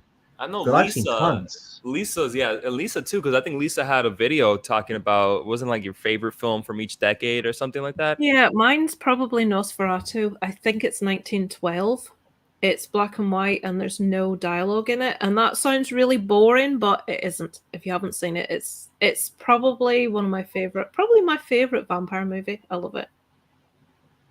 Yeah, I mean, I have a quick answer here only because I haven't really seen a lot of those old films, but I guess Wizard of Oz, right? It's everybody's answer, I feel, but it's mine. That's been mine's probably King Kong, 1933. I love King Kong. Is Citizen Kane older than King Kong? I don't know, but that's 1950s. Yeah, 40s or 50s, I think, is Citizen Kane. Okay, That's well then if that's the case, 10 movies I haven't seen. I've never seen it either. I love Citizen Kane. 1941 was Citizen Kane, 1941. Nice. So yeah, if then King Kong is prior to that, if that's from then I would say King Kong as well. I thought Citizen Kane predated those. If I had to pick three, it'd probably be Phantom of the Opera, the old one. It came out in 1920s, I think. It was a silent movie, but really, really good. King Kong and then Jason and the Argonauts that came out in the 50s. I love that film. I love those movies. Clash of the Titans. Ray was it? Ray Harryhausen, wasn't it? Yeah. Yeah, he was great. Yep. And the guy, Jason's like, hey, Harryhausen. I like Play-Doh. So I don't know what's going on. So yes. Koroshia Ichi, that's it. Not Ichi Koroshia. Oh dear. Is that your real name though? Hopefully. By the way, guys, if you've never seen Ichi the Killer, it's a really good. That's what his name's from. It's a really good film, but watch the English dub. The English dub of it is hilarious. Basically, what's the worst English character I hate in most recent films? From a Disney film? Cruella, Horace. Basically, every character at Ichi the Killer. So Ichi the Killer is sitting like, is it Japan? It's very violent. It's like very gritty, Japan, and everyone in the dub is like, "Oh, Ichi, how's it going, son?" No. I'm like, "What is this? Why is you shouldn't watch dubs. Dubs are awful. No. Yeah, I didn't know, Lisa. I didn't know. But look, guys, what we have? It's the Movie Man, and he's saying, "Lisa, I actually hope you like Morbius. So did what I. were your expectations? What were your expectations for it, and what would have made it better? Same for Joe and John if they've seen it, and Jace as well, because Jace. I feel weird. This is weird. Like I've never thought of what would have made it better. I just always thought like it was gonna be bad. Yeah. You didn't care about any of the characters. You didn't care about his plight. It's superheroes, which, you know, should have been decent, but it was the horror element that I saw that made me think, oh, this is right up my street. I'm going to love it. And with all the like stuff about Jared Leto and what he's like and stuff, I thought, oh, we've a nice looking bloke with long hair. I'm going to love this. No, if I can watch something with a really handsome man with long hair in it and I don't like it, it's shit. Sorry, but I can be as blunt as that. Yeah, fair enough. Jace, is anything that you would have thought would have been better? So, coincidentally, my next video coming out is what could have made Morbius better. I'm totally joking. I was hoping you was not looking forward to that. Like, wow. You need to do that, Jace. You need to do that. I'll tell you what, it's very tempting. Just in general, I miss that. I can't believe actually with how much I like that concept of a series. I've only actually done 2 videos of that so far, so I'll try. Right, that's something I'll make an effort as far as get more. What could have made the stuff better? Now, funny enough, I still have yet to see Morbius as much as I consistently shit all over it. Yeah, so I know enough about it to be able to say as far as like I can already tell that I'm not exactly a fan, right? And I don't mean to prejudge, but again, I spoilers. I was like, whatever, come on, bring them my way. I'll find out the whole thing. I wish there was a more strongly defined dynamic between Morbius and his friend, and make it more of a some sort of a reason as to why they would like legitimately be against each other. From what I understand, Morbius is on this quest to try and get a cure. As far as for his situation, and that his friend has the same situation, and that essentially at the end of it he kind of just like, nah, I'm not going to give this to you. Instead of Morbius just like actively deciding to not give the cure or whatever the case is, maybe it would have been nice if Milo, his friend in the movie, if Milo like had more of a villainous nature and was like, no, I'm going to deny the cure because when I actually am a vampire, I could do this and be a fucking villain instead. But something to introduce more of a true conflict between the two, instead of it's just like what they gave. And I again, I'm saying that without even having seen it, but I feel like that maybe would have given some more reason to care if you would have had a true reason for good friends to like actually have a reason to go against each other. So other than that, I don't know. And plus I could kind of be off with that answer there because once again, not seen the movie. I will eventually, but I don't know when. John, what do you think? Decent storytelling, really. Yeah, exactly. If it was a good legitimate story. Ditto. I mean, what else can I really add on to that other than I'll add something to that, Jace. Better dialogue. Because ditto, honestly, like all of that. There's so much wrong with that movie that it's funny because like I don't care. That's why my answer is so vague. I don't care. Did you not want to love it? I wanted to love it. I went in completely open-minded, thinking I'm going to ignore everything. I want to love this. Hated it. See, I think the perfect movie can't exist because of movie rights. Because I watched a Spider-Man 90s cartoon, and he was a lame character in that. I hated him. It was like, so when the movie came out, I was like, oh, I ain't watching this dude.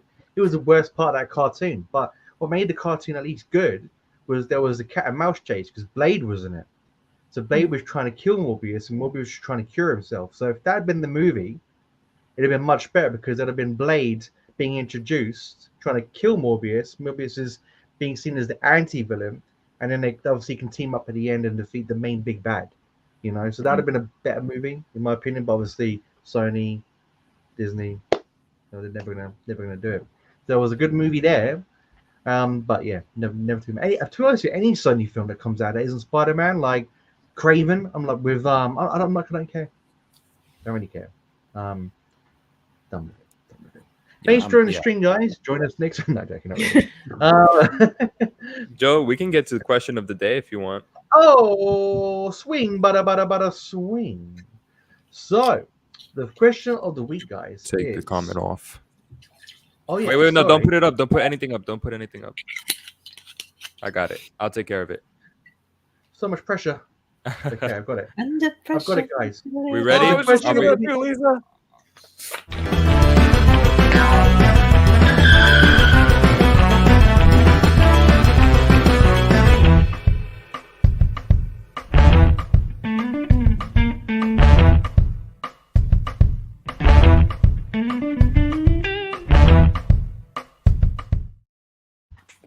That is right, guys. The question of the week is: how much shower gel is the right amount of putting in your ass?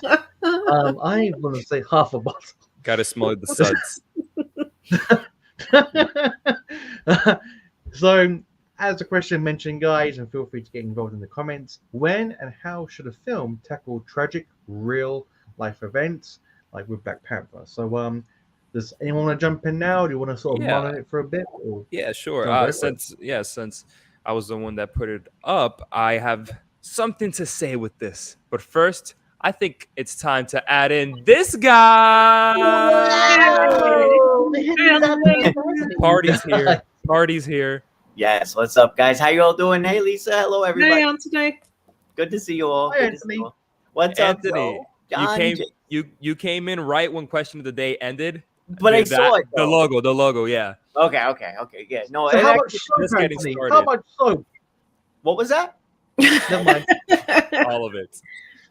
So the question of the day was with the trailer of Black Panther Wakanda Forever releasing this past weekend, when and how should films tackle tragic real life events? And then there's a lot to be said here, because aside from what's happening with Black Panther, there's always been films like this, films based on real life tragic events, whether it's World Trade Center or Patriots Day with the Boston Marathon bombing. But now we got the tragic death of Chadwick Boseman a couple years ago, and Black Panther going ahead and making the character T'Challa's death actual canon within the movie. Now, when and how should films tackle that? It's tough. It's tough because you can't suffice everyone, and I think a lot of people will be offended, and a lot of people will be okay with it as long as they do it in a respectful manner. Now, my specific answer to that always goes back to, so since we're talking about Black Panther, my answer will go back to what the Boseman estate thinks. If they're okay with it, I'm okay with it. I have no right to be offended if they're not offended. Right? At least that's my thinking here. If his wife and whoever the Boseman estate is say, listen, Marvel, you know what? This is what your plan is, and we give the A-OK to go ahead and do that, then I feel that is a good time to go ahead and put these tragic real life events into a film, and that's fine. That's fine. You should definitely do that. They did that also with Star Wars, with Rise of Skywalker, with Carrie Fisher and how she died a couple years before that. But that's my quick answer. There is, as long as the family of whoever is involved is okay with it, I'm okay with it as well. Now, if you want to get to a higher level here, what about events like 9/11 and the Boston Marathon bombing? That's different. That's different because there's no one estate to give the okay.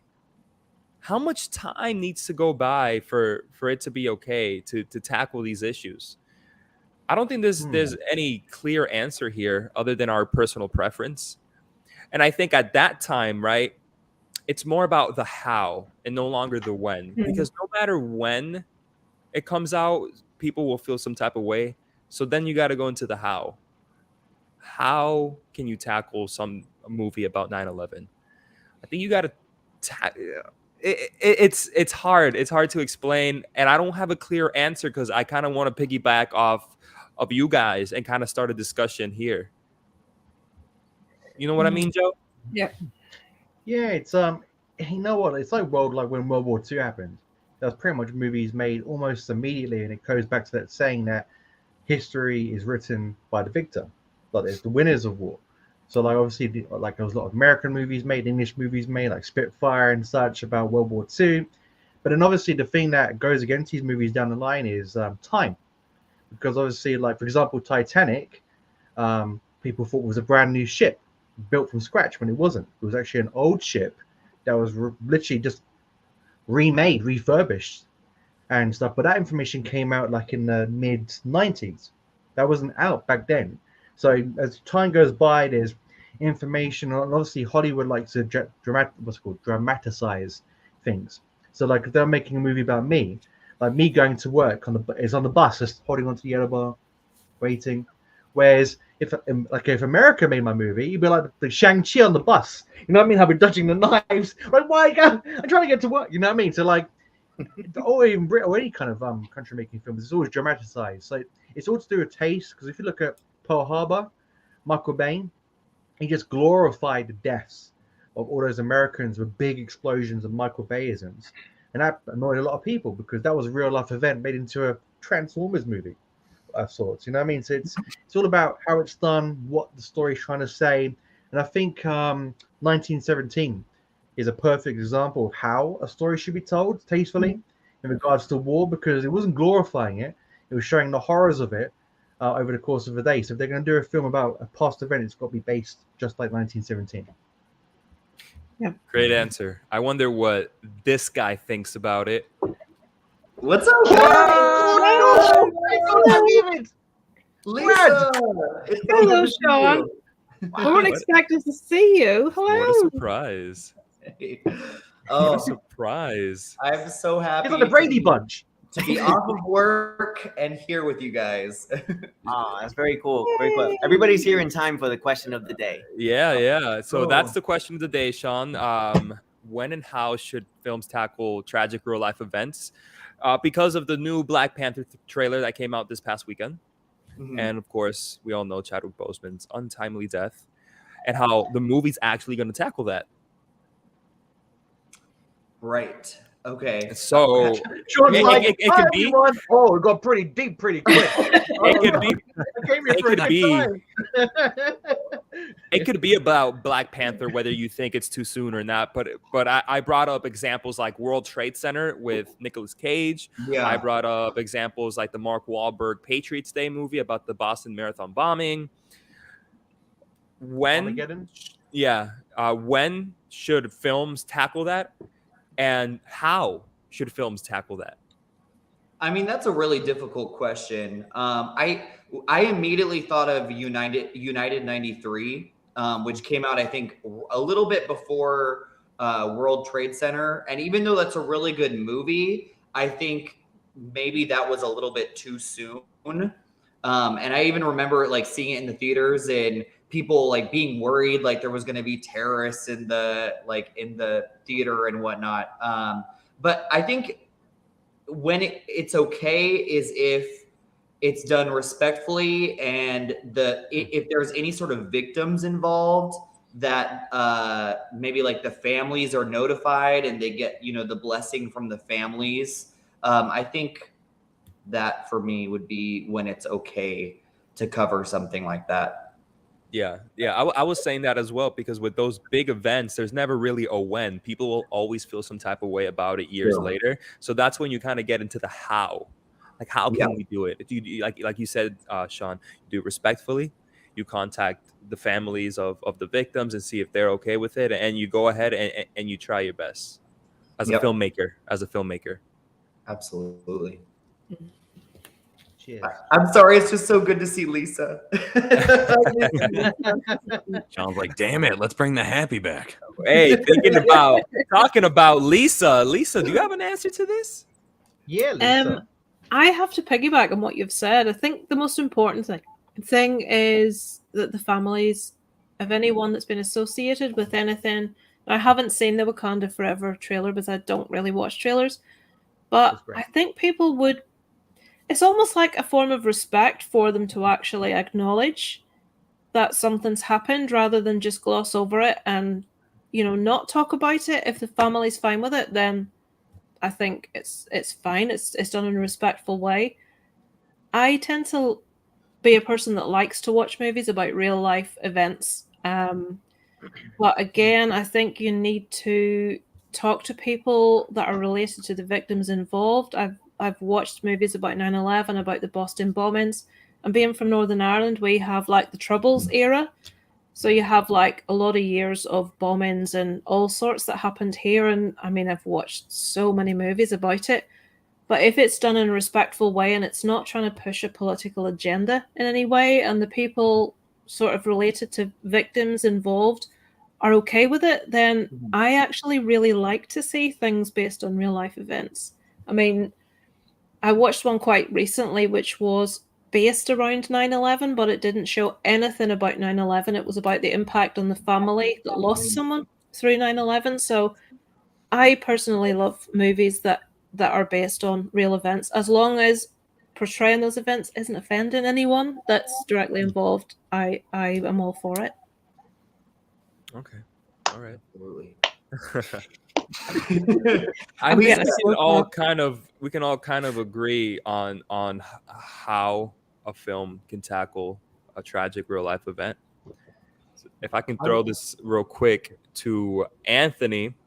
Anthony, how about more specifically? Let's talk about Black Panther, because Chadwick Boseman died, 2 years ago? Less than 2 years ago?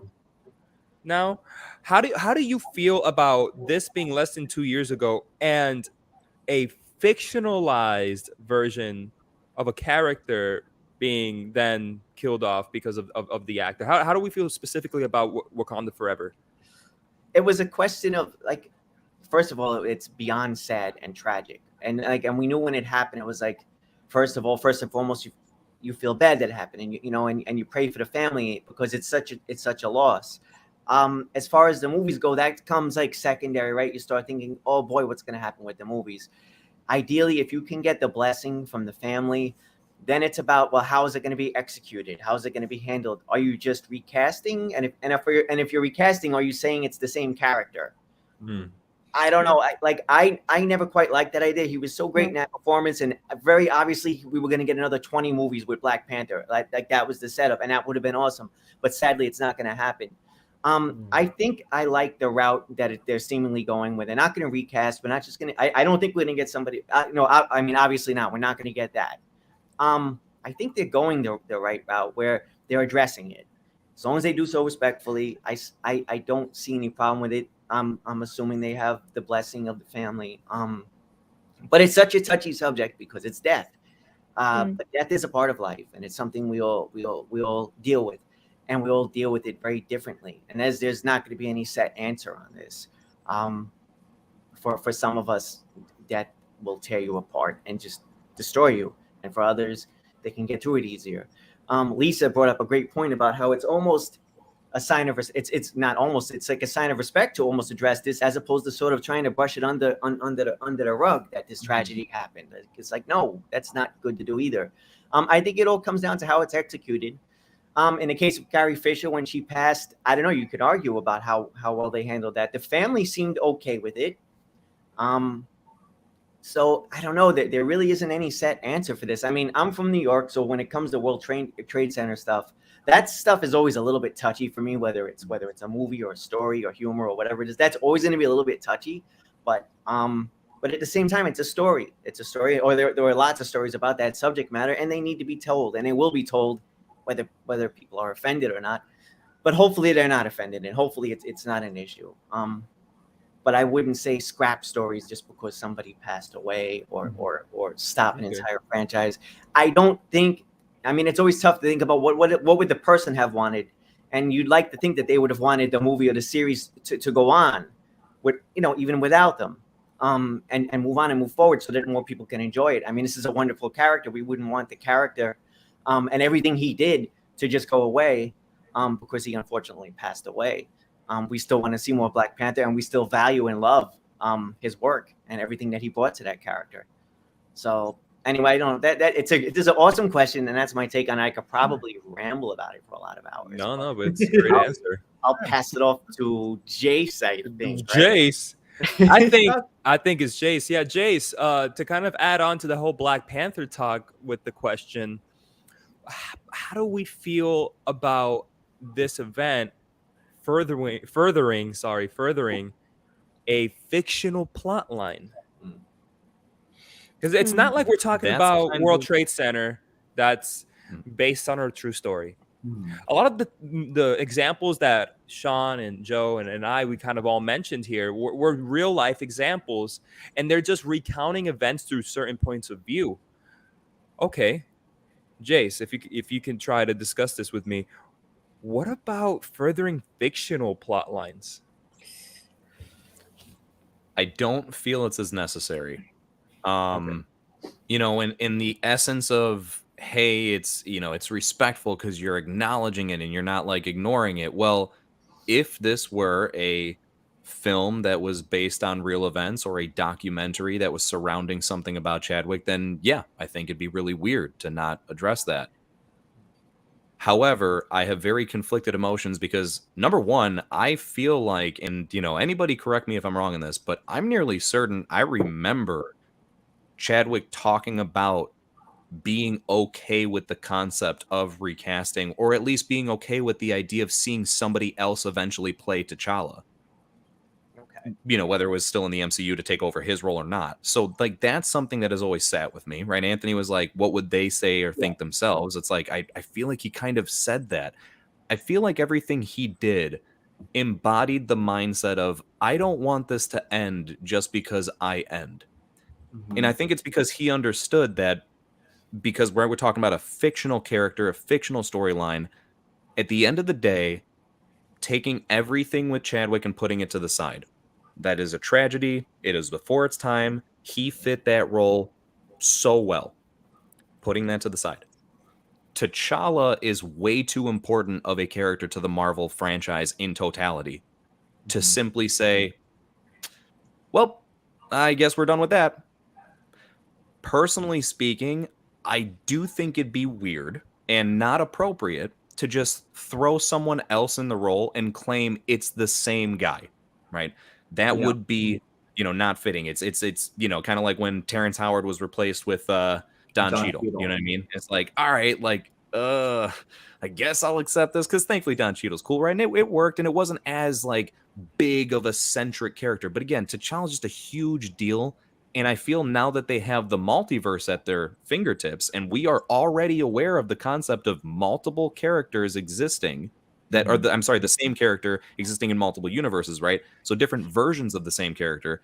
I personally do not see anything even slightly wrong with getting a T'Challa from another universe that perhaps it was a different set of events, where instead of T'Challa passing away, right, maybe some ass backwards crazy thing where like literally all of Wakanda crumbled and he has nothing left and now is able to come be brought over here. I get it, it's a bit of a stretch, and no matter what we think of, it's going to be a stretch. I actually think a cool spin on it would be, if you want to leave T'Challa alone, then how about you use the multiverse to like find somewhere where T'Chaka, his dad, is like in his prime and he's still Black Panther, and then have him come along, right? Like, what? There's nothing wrong with that either. Heck, there's in the comics a storyline where T'Challa has a son named T'Chaka after his dad, right? And he becomes Black Panther. If I'm not mistaken, they're introducing that T'Challa has a son in this movie. But I would be much more okay with something like that, strictly because I'm just well aware, again, that T'Challa, Black Panther, plays such a large, prominent role in so many big stories, and I don't think it's fair to sacrifice that just because somebody unfortunately passed, especially considering, again, I feel like he made it kind of clear while he was still here that that shouldn't be the case. Don't end it just because I'm gone. This is bigger than me. He understood that. And so therefore I feel like that should be respected, instead of this assumption that it needs to be respected that he passed on or something. Of course it does. Of course, no one's ever looking past that. But what about his own wishes? That he knew that this was going to be something that had to carry on after him anyway. So again, that's the main thing where my confliction comes in. Like, I think it's super cool that they're trying to pay respect to it, and hopefully they do so really well, still pay homage to him. but you're putting yourself in a weird predicament now where you're trying to like put the weight of this franchise on another character's shoulders. And it's like, well, but you kind of have one of the easiest outs that no one else ever does. Again, via the multiverse. Yeah. It's just no one has that possibility. You have a completely logical way to go ahead and take care of this issue. And I hope they at least consider that at some point in the future. There's just this weird feeling within me, and please chime in if you agree or disagree with this, but this weird feeling within me that while I enjoyed that trailer for Wakanda Forever, and I anticipate that movie so much more now after that trailer, because they are taking this real life death and fictionalizing it in this universe, it kind of feels like clout chasing. I'm sorry to put it that way. Like I hold Marvel to a higher standard. I do, and there's a little bit of me that's like, Jonathan, like, don't say that, man. Come on, Marvel doesn't do that. But that's gonna change the Marvel universe forever. Mm-hmm. You could have easily just recasted or done something different, right? Like a T'Chaka multiverse type thing to keep that plot line that the first Black Panther brought up and continue the Marvel universe. But then this movie seems to be revolving around the actual death of a celebrity to then, like, that trailer seemed like it was trying to really pander to our emotions. It worked, right? But I just want to be real quick. It kind of feels like cloud chasing. Am I wrong, guys? And no, the trailer is heavily focused on that, but the next trailer could swing things in a completely different directions. Like True. The entire movie might be that may be the focus after all. But again, the trailers can just be cut different ways. That the next trailer out could make this seem. The next trailer out could focus on the villain, or you know what I mean, something like that. But we'll see. Right now, it does seem that way though. From this trailer, just going off this trailer alone. Because that's what everyone's thinking about, though, isn't it? When they watch the first trailer for another Black Panther movie, all that's on anyone's mind is what are they going to do? Yeah. With the fact we don't have any Chadwick Boseman, so maybe this first trailer is very much centered around him for the reason that that's what everyone's wondering. Yeah. I liked what Jace said. I completely agree. And if he wanted it to go on, I love the idea of like another multiverse there. I love that idea, so I think that could really work. Yeah. Right. Well, and then and of course, like now you can look at it even further. It's like, aside from just the stories, are we truly going to deny the fact that some other young talent can't come up and still potentially do a great job with that role? Like now, literally, as an actor, you can't even say it's on the table for them to find another Black Panther. It's like that's not really fair. And again, like, string backwards without trying to speak on his behalf, I don't think Chadwick would have wanted that. Like, dude, don't have there not be another Black Panther, right? I would love to still be there for it, but come on, you got to go ahead and look at the bigger picture here. And John, I agree. Like, this is definitely it's a huge monumental thing to now where it's such a big focus. Where it's like, all right, shoot, like this is going to change a lot of things, and it's weird to have to make that such a centric part of the film, or what it seems to be so far. I can't imagine it won't be. I do feel like they were in the midst of a lose-lose situation with this trailer, because I think that when you tackle it focusing towards Chadwick, I think you got to, right? I agree with what Lisa was saying, and I think you have to make sure that people understand that it is being addressed, right? And you have not a definitive answer, but some sort of a soft answer to kind of hold you over maybe until the next trailer or the movie comes out. Right, but you're going to have people that are like, oh, well, of course they're going to do that, right? They're just trying to highlight on this and that's why people are going to see the movie. But then if they didn't address anything, if there was no sign of Chadwick anywhere whatsoever and no mention of it, you're going to tell me, right, people would be okay with that? No, people would be also upset. So, like I said, I feel like, unfortunately, they were in a bit of a lose-lose situation with this one. And props to them for just trying to do the best that they could, because, it was a good trailer. It was. Yeah. I feel like with Dark Knight and then Dark Knight Rises, my assumption was always that we'd get more Joker in the next movie. But that's a case where because Heath Ledger passed, that character simply didn't exist for the next movie at all. And my take on it was just that, out of respect at the time, they didn't want to recast, they didn't want to make any mention of him. But so that's a case where, like, I don't know, it almost feels like the character was completely swept under the rug. Maybe in that case it's different because it was a villain, where, versus Black Panther, who's a beloved hero. He could easily be in jail still. I mean, if you want to just chop it down. They were able to get around it very easily, but I know the answer to that. Oh yeah, what's the answer? And John, you're actually dead on. So there is a novel. There's the Dark Knight Rises novel, and they do very briefly acknowledge that Joker is the one sole inmate left in Arkham Asylum after the whole crazy Gotham breakout of everything. So he's the last person in Arkham Asylum. That's all they really mention, is that he's the last person there. And then also, just to kind of go backwards very quickly, the people that were writing The Dark Knight Rises, they openly admitted it, like one of the Comic-Con things, like some sort of panel. They straight up said, like, no, we wrote it. Like, we already had like very strong blueprints for The Dark Knight Rises, and Heath was a major component. Like, they had to, when that happened, they were traumatized because they had to completely rewrite the story now. Because again, he was a big centric part of it. They were like, we couldn't wait to have him back, and he couldn't wait to come back. And then, yeah. Shawn, we kind of not really diverted because it's under the same umbrella of tragic events and films, but I want to hear your take on what we were mentioning with Black Panther, Wakanda Forever.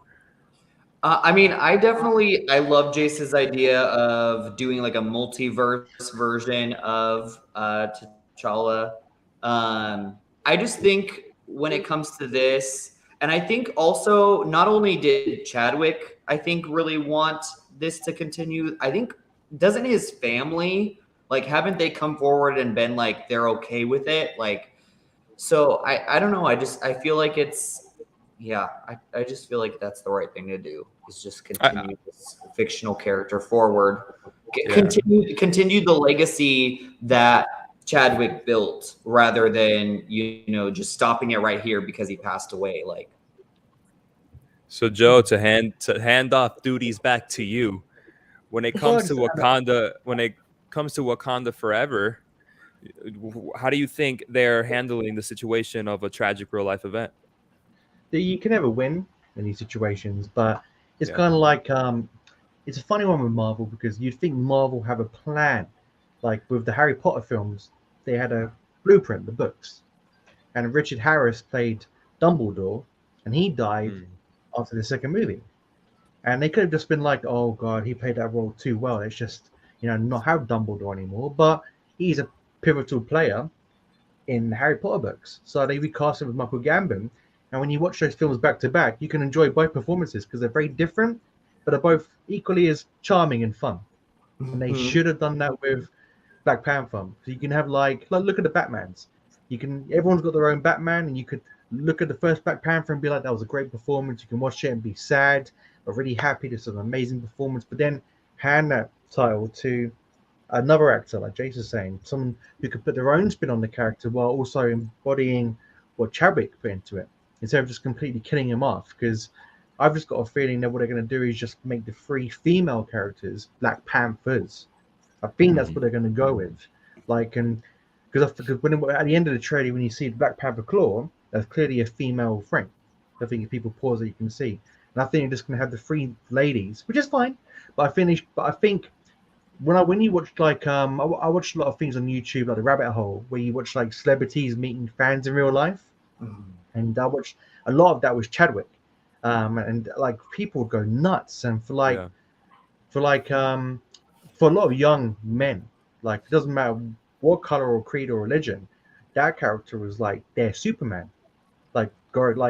So to just kill that character off isn't good, because that was a strong character for young boys to want to dress up as, and to get rid of him is a bad idea. That's all I'm saying. Great. Well stated. But yeah, I do think that because of the way they're handling this, whether you like it or not, there is no way I feel that you could get everyone on board for a recast of T'Challa now. I mean, yeah, but like, could you ever though? But that's what I mean. That's what I mean. Like you could want a recast of T'Challa, you could, and that's fine, if that's what the decision is. But because of how heavy this trailer of Black Panther was on the death of T'Challa, could you imagine just in the next movie, it's like, hey, multiverse T'Challa here. It's like that emotional depth to many people is going to be like, so why did you just put me in my feels to just take me out of it? And that's just an argument. That's an argument that someone could make, that I could see somebody make. What were you gonna say, Jace? True. No, I mean, you're right. I'm not going to deny that point. It doesn't change the fact that, yeah, I totally could see him do it. I mean, dude, if you were to ask me, do you think after the first Black Panther movie, there's a chance they're going to announce that he died in the second one? No, I wouldn't.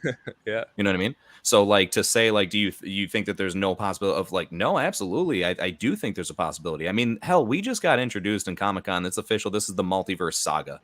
And I do feel like they're going to try and have that bleed somewhat into the majority of the projects. Obviously, not every single thing can have multiversal effects, but I think like some of the bigger projects, it totally makes sense. And this one does make sense. Like this, all the things revolving around this, I just would not be shocked if they wanted to take advantage of that and eventually introduce it. How, I don't exactly know. I would love to actually kind of sit down and, theorize on how it could really come to be. But yeah, I mean, I'd be all on board. And to be honest, I think that there would be the initial shock factor, of course. I think you'd have some people that would remain against it for the simple sake of remaining against it and nothing more or less.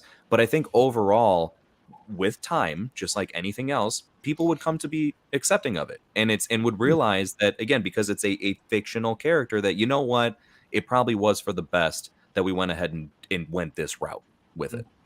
Mm. Well, I think, you know what, there's actually one other aspect to this, not to drag it out anymore, but and I'm just thinking of it as we're sitting here. Now you have this big important character that's going to be passing away between movies. Whenever there's a big character death, it's a big character death. We see it, whether it's Tony Stark or whoever passes, you see it on screen. We're not going to see this on screen. We're just going to hear it referred to. It's going to be like between movies. And just to go back to Star Wars, there were people who suggested, hey, when Carrie Fisher passed, maybe we'll mention it in the crawl and then continue the movie without her. That's sort of what this movie is going to be doing. We're going to sort of hear about him passing. We're not going to see it.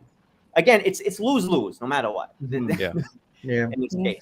But that's another aspect of this, that it's going to be, this important death that's going to take place off screen. We're going to hear about it. Did he die fighting a villain? Did he, that's going to be a little bit weird. That's going to be a little bit jarring. This question is a never-ending story. Like there's not a clear answer to it. I think that's what we really got into, is that there's no clear answer to when and how. Well, and I think it's like what Anthony said. Like Anthony said, like death is a part of life, and that's why before you do go, make sure to subscribe to the Cinema Squad. Oh my god, amazing. That's what Marvel's doing with Wakanda Forever. Oh my god, bro. Oh my god. We needed that to break. Yes, if there's anything, at the risk of having this continue on for another while longer, I have heard supposed rumors that they are going to make the reason for his death in the movie because he had passed from an illness. If that's true, right? Hypothetically speaking, if that's true, how do you guys feel about the fact that they seem to be having his fictional character's death mirror his real life death? I don't know. Yeah, dude. We're opening a can of worms here. Yeah, I don't. That's what I was talking about. Again, the clout chasing, the term I used, maybe it wasn't the right term to use, right? But if you guys kind of understand what I mean by it, then that was my point. That's what I meant by clout chasing. It all comes down to how the family feel about it and how he felt about it. I don't think we've a right to be offended on behalf of his family or him. Like for me, I know it's different, but to me, Superman will always be Christopher Reeves. But we haven't lost the character. We've had several incarnations, and I don't think we should lose the character, but I will always say Superman as Christopher Reeves. So we should be able to have other reincarnation, whatever the word is, of Black Panther, whatever way they choose to do that. I think as long as they're respectful to Chadwick, I think it would be a disservice to him and the whole sort of like storyline to just not address it. I don't know how I feel about them mirroring it with exactly what happened, but again, it doesn't matter how we feel really. As long as the family are happy with it, that's to me all that matters. Yeah, that is true. Agreed. Lisa with the hard facts. I know. Lisa with the exclamation mark at the very end of this question round for the week. And no doubt people in the comments have their own little opinions. So we'll get back to the comments. Nice segue, Joe. I'm going So, to go to the bathroom. And the first question, oh, wow, it's our resident By that D-man, of course. And D saying many movie franchises have gotten worse and worse with each new film. In your opinion, what franchise has fallen off the hardest compared to the film that started it? That's a really, really good question. That is a really good question. Right, I'll be back in 2 minutes to go for me.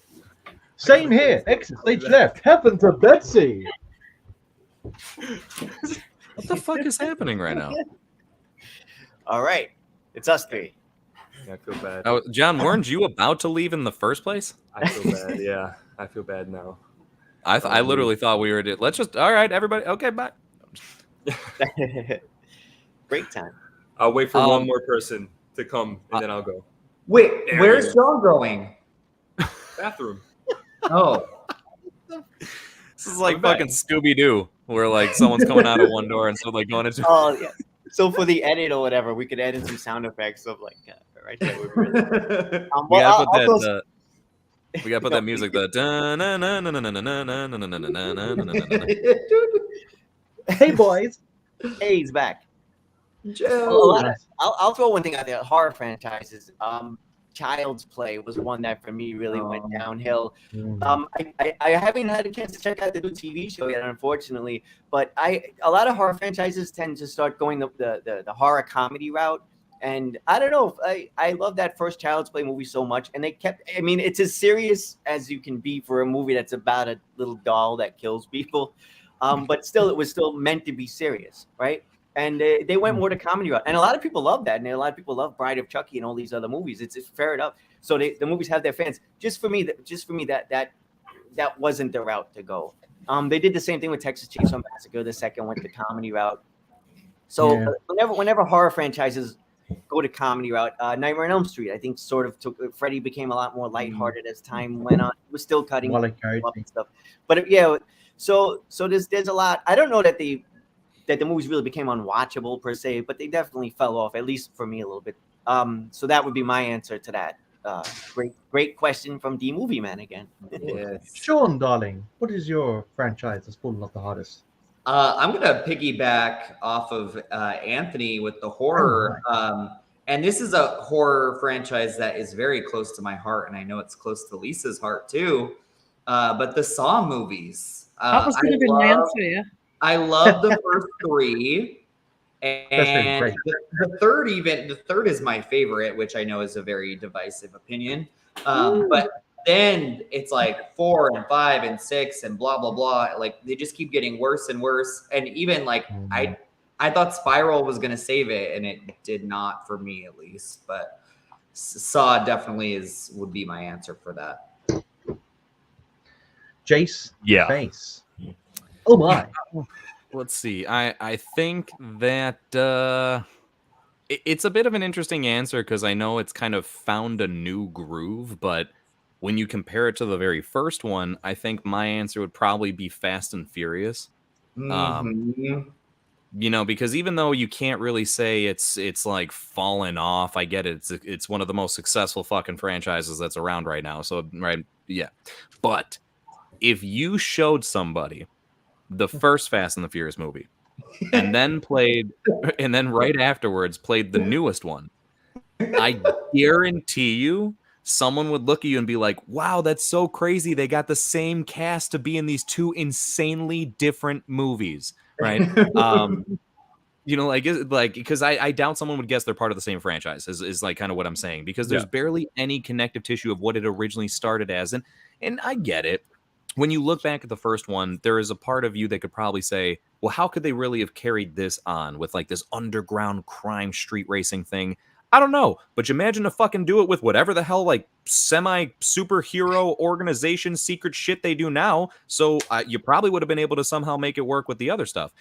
That's like my biggest issue is I seriously think it's just bizarre that out of all the franchises I think I've come across, that's like one of the ones that always stands out to me of it's just so insanely different from when it started. And whether better or worse, maybe, you know, there's probably some people like, hey, I love what it is now, and I don't want it. I don't like the idea of if it would have stayed what it was. That's totally fair. But I think it's just weird Right? It's definitely bizarre. And I have conflicted emotions. I still watch them though. Yeah, I was gonna say, Jace. I still like Fast and Furious. Oh, I'm yeah. not gonna lie. It's funny because I say that in a way of not trying to even like.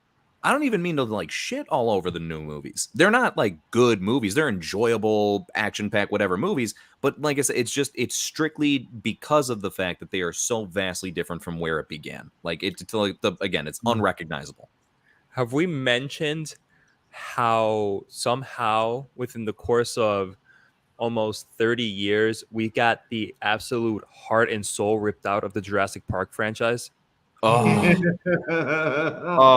bro. I'll never see the last one. I'll never see it. This one's for Dan. Dan, who's not here. For Dan. I mean, he must have been gutted. He was gutted. Oh, dear. I didn't mind it, but I'm not like the original's amazing, and the rest are just like meh. But I felt so sorry for poor Dan. I know how much he loves it and how much he was looking forward to it, and it was not good. Yeah. Oh, that's my choice. And on that note, I want to say, like, to people, like, hit like and subscribe, and it counts as one hug for Dan. yes, hugs for Dan, please. Emotional support. And if you send us money, it'll be 3 hugs for Dan. Dan's skit, I just have to say, Dan's skit last week was amazing. He should be an actor. I thought I was on drugs. Honestly, it was amazing. Well, he we got a should be skit acting today. in something. It's just too good, honestly. Well, we're having, with that being said, we got a Netflix series coming up of just the Cinema Squad. Oh yeah. With that being said, we kind of have a skit ready to show off. No way. Do we want to show it? Do we want to shoot the skit, baby? Oh my. Damn right, boy. Let's go in for it, boy. Can you tell I'm excited? The way you look. That's a pretty dress. All right. Well, today's skit was written and directed by yours truly. Sure.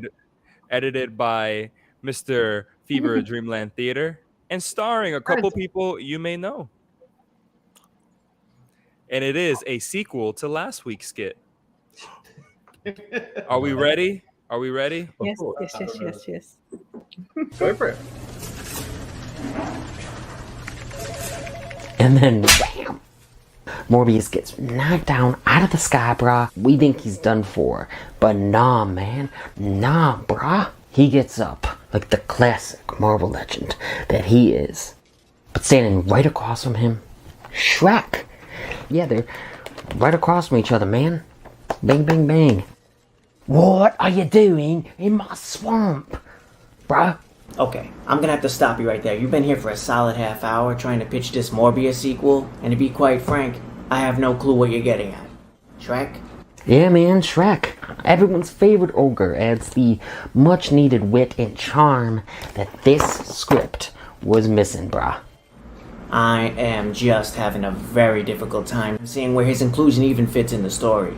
Let's skip to the ending. So after Morbius defeats Lord Farquaad for the 3rd time,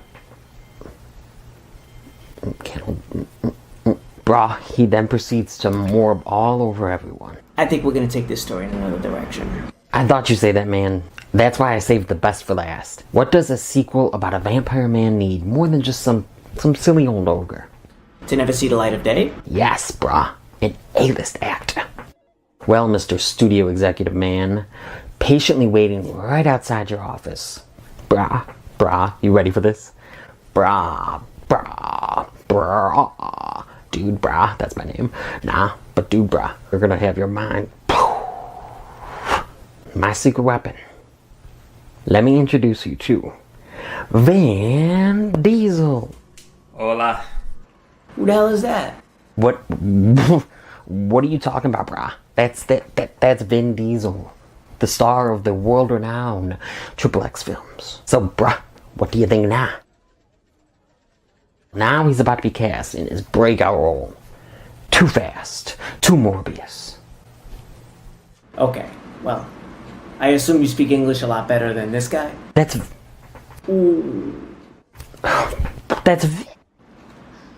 Yes, senor. Good. Explain to me who the hell you are. I'm Vin Grito. My family is known for our very successful brand of cervezas, Triple X. But you may also know me as I travel the regional area with my brothers as the famous mariachi band, Los Tres Gritos. Oh, no. Care to explain? Oh, no way, bruh. He sent me those audition tape and everything. Watch, check this out, bruh. Hello, my name is Vin Grito, and I am here for audition for La La Land. I'm sing now. Here's to the Juans who dream. That's my cousin Juan. Hi Juan. This next one is me in Jace. Pinche belga, qué tiburón.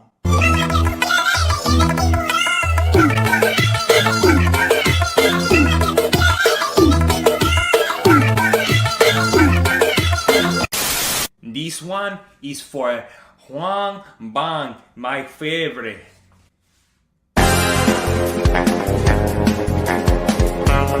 Yeah, we have a character like that already. What do you mean?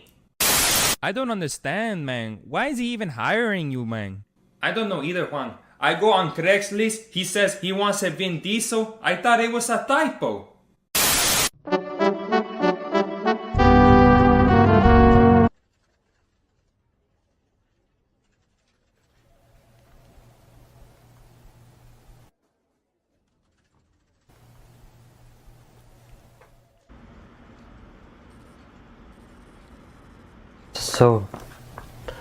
So you're not Vin Diesel, man? Sorry, my friend. I thought you found me through one of my family's famous mariachi albums or something. Guess what? You have 10 seconds to get out of my office. Whoa, bro, calm down. We're leaving. Vin Grito, Vin Grito, come on, ice cream's on me.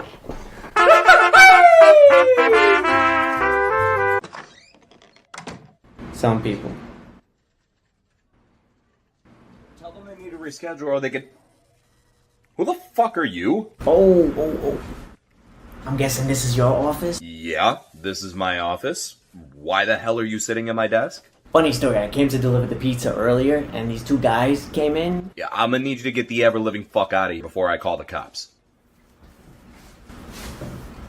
Did you swim in my pool? No. Why? Please get the fuck out. Where's my pizza? Actually, the guy from the meeting ate the pizza during his pitch. Sorry. I leave for 2 seconds to make a personal call and everything turns to shit. 2 seconds.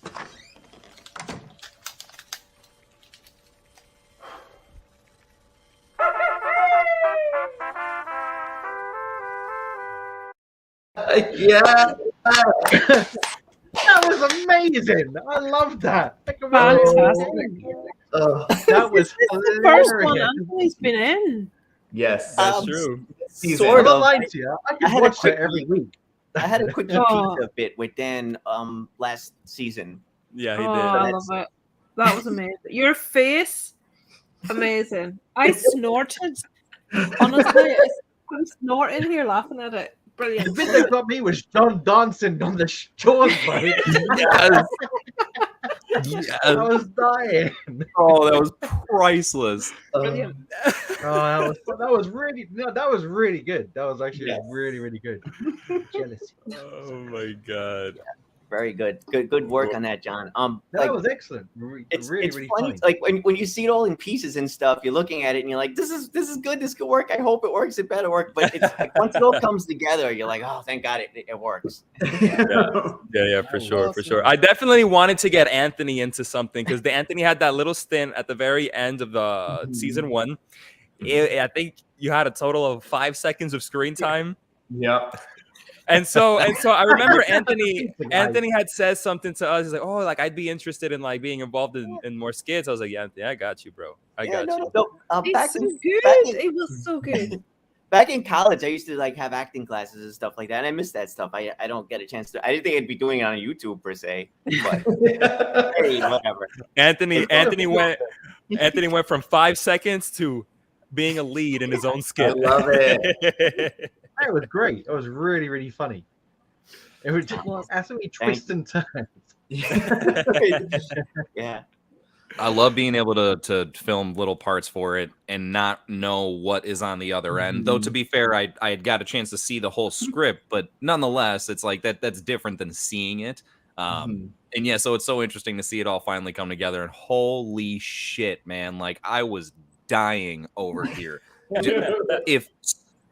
Dude, so help me God, if this better not be the last time that Vin Grito makes an appearance. Because, like, maybe we'll see more audition tapes. More movies that we all know dancing along. Yeah, exactly. Yeah, I want to see more audition tape. And bro, probably I think although the Jaws one kind of stole the scene for sure.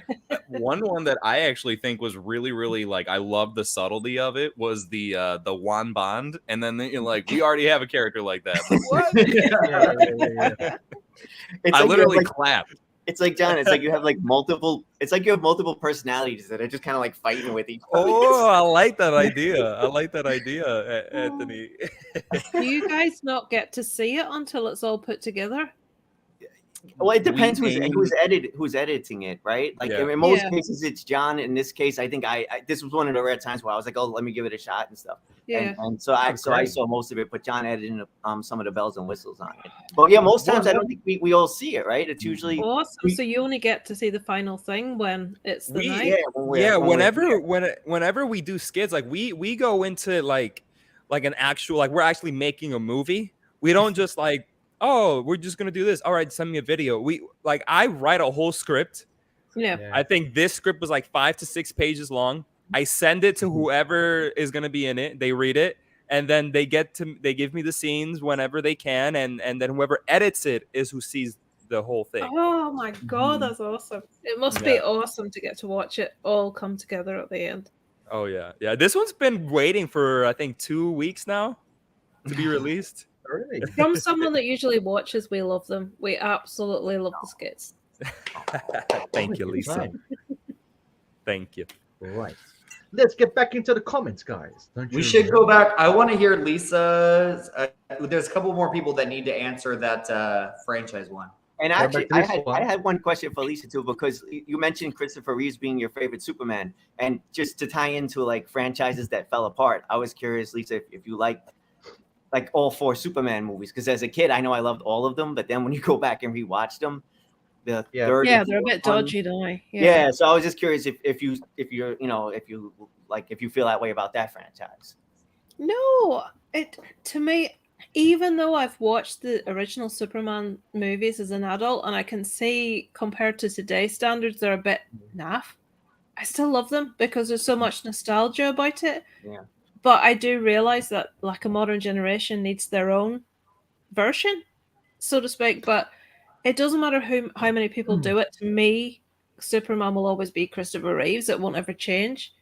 My answer to that thing was exactly what Shawn said. It's the Saw movies, and it kills me to say that because I love the Saw movies. But even I have to recognize the later ones aren't very good. I still enjoy them because that's my type of thing. But the first one was amazing. Second and third, not too bad, but the rest haven't been the best, has to be said. Lisa, what do you think about Henry Cavill? Oh, God. Don't even start me. The Witcher with that wig on. No. Okay, so to be specific, what do you think of his take specifically on Superman?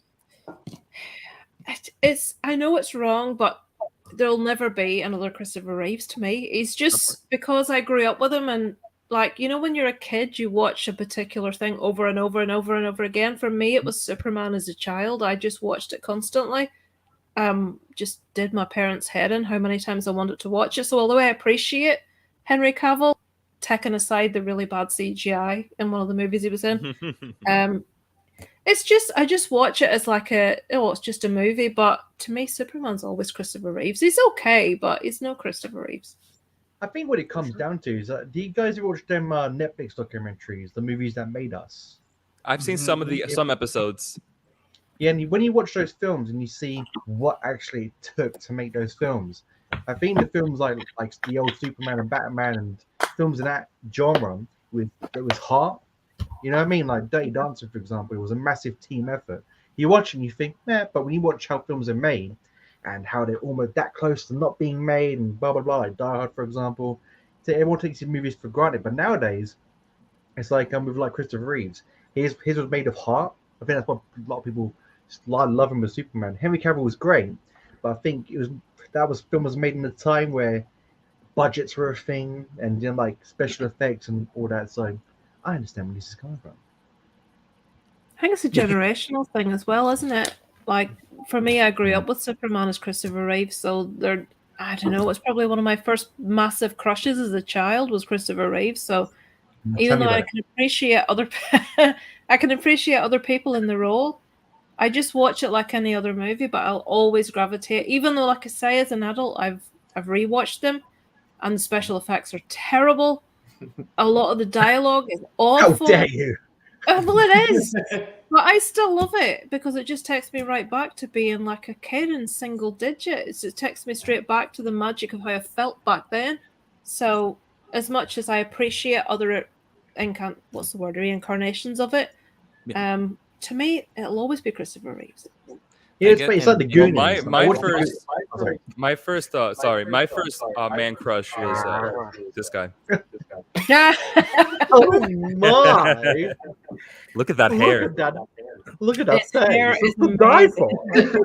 Is have you had a haircut, Shawn? I did get a haircut. Yes. It looks awesome. It looks very nice. Thank you. Shawn always looks delightful, all right? There's nothing that guy can't do. I hate him. He's so delightful. So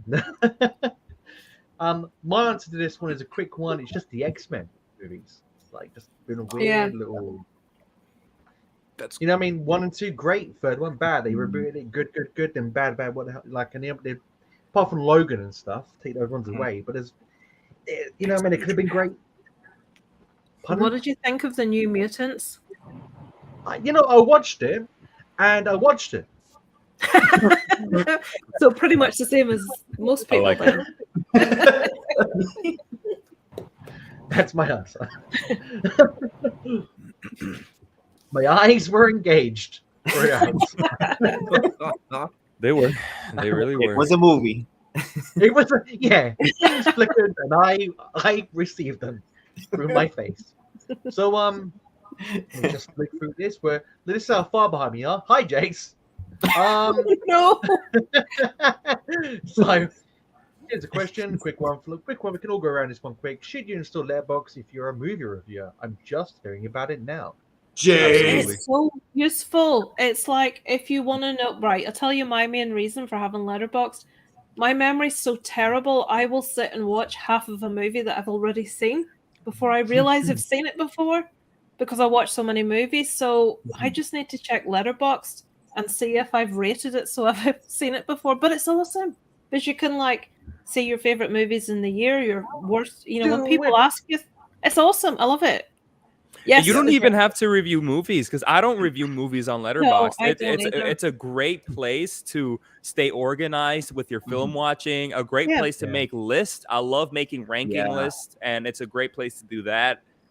That's what I do mainly. Yeah, if there's people that like I would tend to like look at what they've rated a particular movie, so you have similar taste to particular people. So, like, say if Shawn's watched something and he's rated it 1 star, I'm thinking, I'm probably going to hate this, so I'll put it like at the bottom of my list. So I find it really useful because you get to know what people think about things. That's what I love about your weekly watch videos, Lisa. When you say like when you talk about a film, you're like, well, I can see that Joe's giving this. I'm like, she mentioned me on Letterboxd. That's like the aliens and Toy Story. Farewell, my friends. I go up to a better place. You know what I mean? Favorite line. You get that feeling. Literally, right, Lisa, only because Dan is not here. What?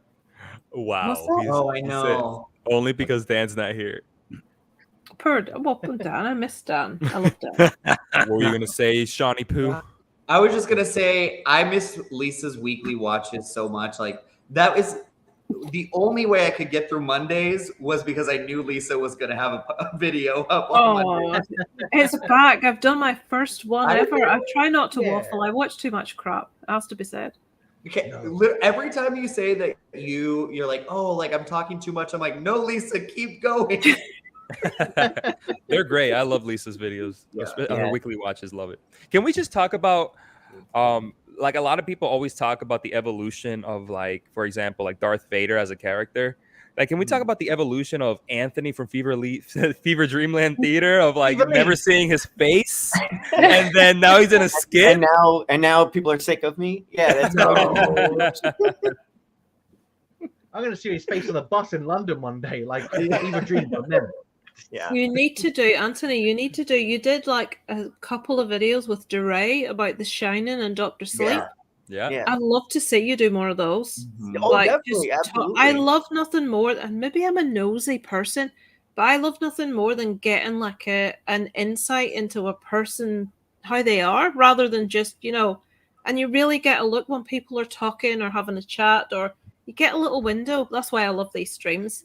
You get a window into people's personalities, and that's what makes me watch a channel. It's not what they're talking about. It's not the reviews. It's if I like them or not. It's as simple as that. Okay. Are they engaging? Are they interesting? Are they just nice people? And that's what makes me watch this every week. Yeah, well, the live streams, everybody can loosen up. I like everyone on it. I like all your individual insights and stuff. You're just all lovely people. Maybe you have too much to drink. You're the loveliest. You're the loveliest. I mean, it's in your name, so it is. God damn it! I was gonna make a joke. God damn it, Anthony. Did I step on your joke? Guys, by the power of Great Skull. So yes, Anthony, more collaboration so we can see you chat.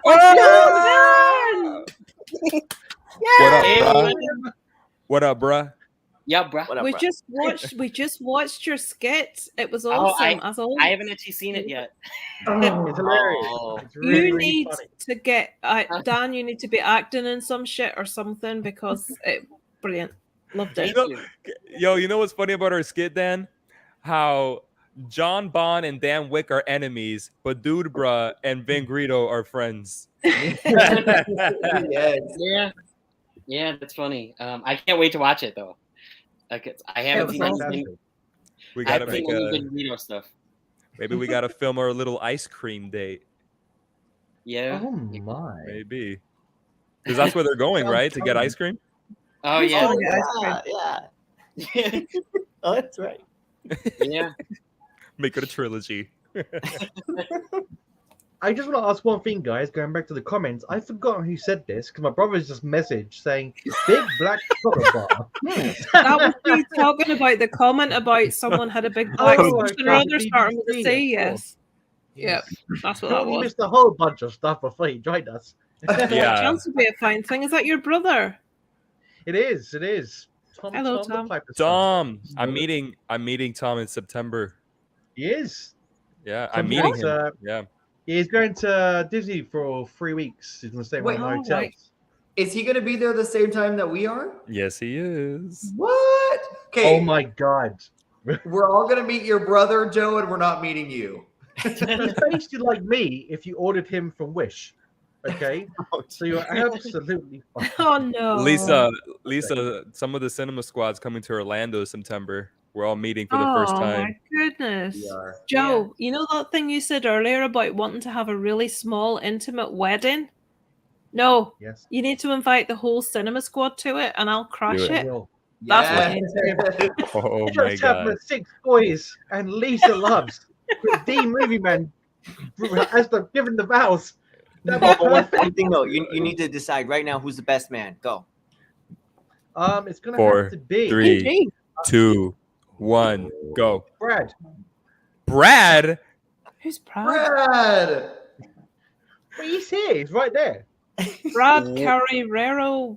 Oh, Shawn, I'm so sorry. Oh my God. I love you, Shawn. Oh no, Shawn, no! My pumpkin, my sweetie pie. No hissing. No hissing this time. Yeah. I'm only It better not be. Jace, your laughter face killed me. You like froze for a second. You look like a GoldenEye character laughing his head off. Oh shit. But guys, we've got a really important question to answer. I hope Shawn can come back. What's the favorite cheese? Shawn probably. Oh no, Shawn, come on! You remember this question? Shawn. Shawn probably went to get a drink. Well, they're saying she loves brie, so that's a good answer. Cheddar. You know, Just did you hear good about that? old-fashioned cheddar cheese. Sharp Did you hear cheddar. about that cheese factory, Lisa, the other day that exploded? You know, the factory down in Manchester? No, Yeah, there was a cheese factory that exploded. There was debris everywhere. Oh, for God's sake. I was waiting for I it. knew something was coming like that. I'm so gullible. Anybody tells a joke, I fall for it. It's ridiculous. Lisa, did I tell you I've got airport disease? Right, come on then. It's terminal. Stop it. Get some help. Yes, get some help. It's My brother's scary, this asking- airport stuff at the minute. In Dublin Airport, they've actually put people's luggage that's been lost in the bin. There's photographs of it Really? all in, like, just in the trash. All these people's suitcases. I'm crapping myself about going to America in case they lose my luggage or in case they cancel the flight. It's a nightmare. I got you, Lisa. I can help you. Here, you best hope I don't come looking for you when we come to Florida. Oh, you'll find Lisa, me. this one's I'll be from you. there. From Dee's asking Lisa, whichever stream Lisa was talking about is the same one where Joe is hopping in my inbox requesting questions for me in a liquored up haze. Questions. We need more questions. Yes, Yeah, Joe was so drunk. Which one Hello, is Joey. that? We need to look. We Yeah, I need to go remember that. back. So it was he a asking season questions. one? I was like, oh, questions. Who's that? Banana Dobby? poop. Say hello to Dobby. That's not banana poop. Oh, Dobby's sorry. going to bed. Are you going to bed now? Yes, you're going to bed. Good girl. No. Night night. That's my favorite. My dog now. has got like mouth surgery in the morning. She's getting like, you know, that scale and polish thing they do. Oh yeah, So yeah, she's yeah. having that done tomorrow. So I think she's going to bed now. Sorry, that was really uninteresting. What were we talking about? We're talking about Joe cheese. being drunk. That's what we're talking about. This is the video. When I did the video where I put that Hailstorm song over, which is actually called Here's to Us, but it's got a line in it that said, let's shoot the shit. So I thought, perfect. Oh, Joe was so drunk in the clips that I took from that to put together. I've never seen anything so funny in all my life. Is Joe gradually get drunker and drunker when the stream went on? I loved it. Oh god, that's what one of my dreams is to go out with the guys and you, Lisa, and just get hammered and just live stream it all one night from our phones. That'd be chaos 101. Do you not think that the more drunk a person gets, the more you see their actual true personality? So when you're like a funny drunk or like, I just love it because it just I'm an shows your idiot. proper like core. I'm an And idiot. no one actually knows when I get drunk because I'm pretty much You are drunk, Joe. okay. I can't remember. You told us the story about when you shit yourself and had to take your Oh, underwear God. off. You were drunk. Yeah, I must have been drunk. Yes. I love that story. Yeah, That is, it's a yeah. legendary story. In honor of that story, can we see your underwear now? Okay. Here it is with my name on it. It says Monday.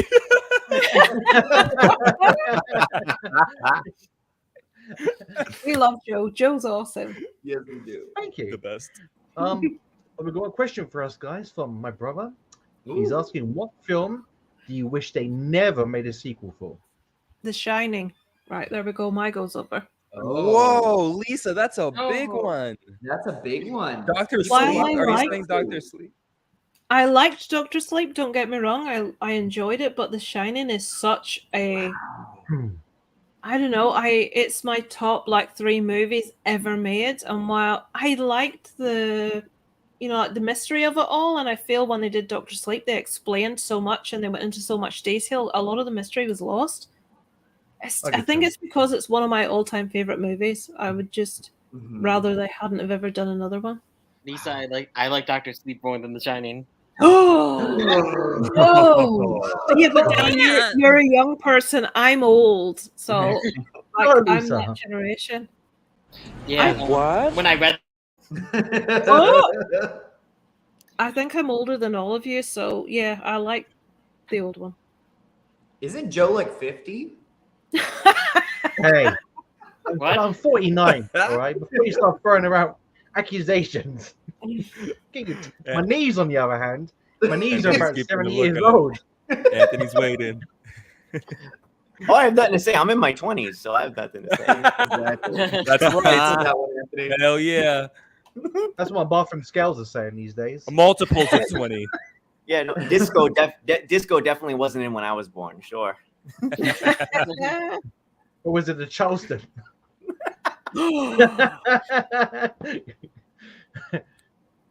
Anthony was helping with the moonlighting down in I want to hear Atlanta. more answers. I wish Trying they to never. think. I wish they never made a sequel to The Last Jedi because I hate Rise of Skywalker. Oh my god. Jaws, So you wish that the Jaws. Skywalker saga ended with The Last Jedi? Is he frozen or is he just doing that? I can't tell. John needs to reboot. Dun, dun, dun. Goddamn Windows 98. Get Bill Gates in here. John! Maybe John, one of us come can back to answer us. for John, Oh, is you're one gonna of have to move on to someone else. Bangkok has him now. Look at that beautiful. Look at that. Isn't he beautiful? Look at it. It looks like one of those pictures you get. You know when you get picture frames from shops that have someone inside Yes. already? That's what it looks Jonathan like. and Francia. I mean, sorry, Francis. Are just It looks like like one of those perfect couple. You can only go on Amazon to buy a camera, and they show you pictures that have been taken with that camera. There That's it is. that. Right, he's going to be really pissed off when he comes back. Can we do voiceover for John? And here we are at the races. We are 1, 2, 3 going forth. Mama, Father in second place. Y'all talking crap? What the hell There is is going nothing, on? John. Oh, Right, This is Tenet. have I had too much to drink, or is there two Johns? No, there's No, two you- Johns. no, double yeah, these, so there are double. two fucking Johns right Whoa, now. what? Now the question is, which one is the real John? Oh my god. Shoot You the top guess. one. Oh, Oh, there it oh is. god. Ah! Which one That did was we gonna be kill? so cool. Dude, that was like That was that was like the hilarious. upcoming Marvel stuff. Like, which one's a scroll? We will never know which John we killed. Let's just make peace. Is this the good one or the bad one? I guess we'll find out. Yeah, you will never know. It's like Goosebumps episode. Is he left-handed? Let me see. So, anyone else with a sequel? 6 years later, the whole world's in flames. You killed the wrong one. You killed the wrong one. Or the right one? We're not too sure. It's a paradox. I can't think of sequels. Like potentially the Joker. That could be a sequel that I wish was never made, depending how it goes. Yeah, I've heard it's going to be a musical. Yeah. Yeah. Oh, it feels a bit It's going odd. to be called a West Side Gory. So, Somebody play. sorry. Please. No. It's the highlight of my streams. Stop. Shawn, have you got one? A sequel that you wish was never made? This is hard. I mean, honestly, I would say, I mean, I don't want to repeat John's, but like Jurassic Park is amazing. And then I think all the rest are garbage. And then also I love The Ring and every Ring sequel. I think there's 2 Ring There's sequels. two. There's the Ring and Ring. And Ring. Ringu. Yeah. Both of those Well, were Ringo's the garbage. original, I think, right? The original is Yeah. Ringu. Right. But like in the American franchise of it all, like I love The Ring, and then everything else is not good. Yeah. I would say one. Don't Breathe. Like Oh, Don't yeah. Breathe 2. Oh yeah. Don't Breathe a good Like, one. they never needed a sequel. They tried to made make him like a sympathetic Yeah. character. It Yeah, made it a difficult to sympathetic sympathize, rapist. isn't it? Yes. Yeah, my that's answer was going to weird. be, if I didn't love Jurassic World 1 so much, my answer would probably be Jurassic Park. But I love Jurassic World, and I love, and I don't mind any of them really, actually, except for Dominion. But I don't know. Jaws is one, but I like Jaws 2 actually. Those two's alright. Yeah. But yeah, The Ring is a good one, and Don't Breathe is one I would have thought of but I wasn't really thinking about it. That's a good one. It didn't need a sequel. Has Dan frozen? Yes, he has. That was the funniest pose to get frozen in. He was like a Come on, dating do a voiceover of what he's doing right now. Who, me? Hey. Anyone. Oh, he's back. Oh, he's Who back. took the last bunch of grapes? What? Where are my grapes? Jace, you had frozen, so we're trying to fill in what we thought you were saying while you were frozen. Oh, Jace froze? Is he frozen? Is he frozen again? No. You know what's really funny is everyone's freezing to see if the other person's freezing, so it looks like we're all freezing at the same time. Like, Jace, Maybe- if you're going to be frozen, Maybe it's time for an 80s freeze frame. yeah, the most unintentional. Wait, am one I of still our frozen? stream. No, you're not. I don't know. Sing Let It Go. Can you sing Let It Go? Let it You wouldn't want me go. to. Let it go. You're still frozen. You're Fuck. so frozen. Hella frozen. Just tell him he's frozen to see what he Taken says. one game on the PlayStation.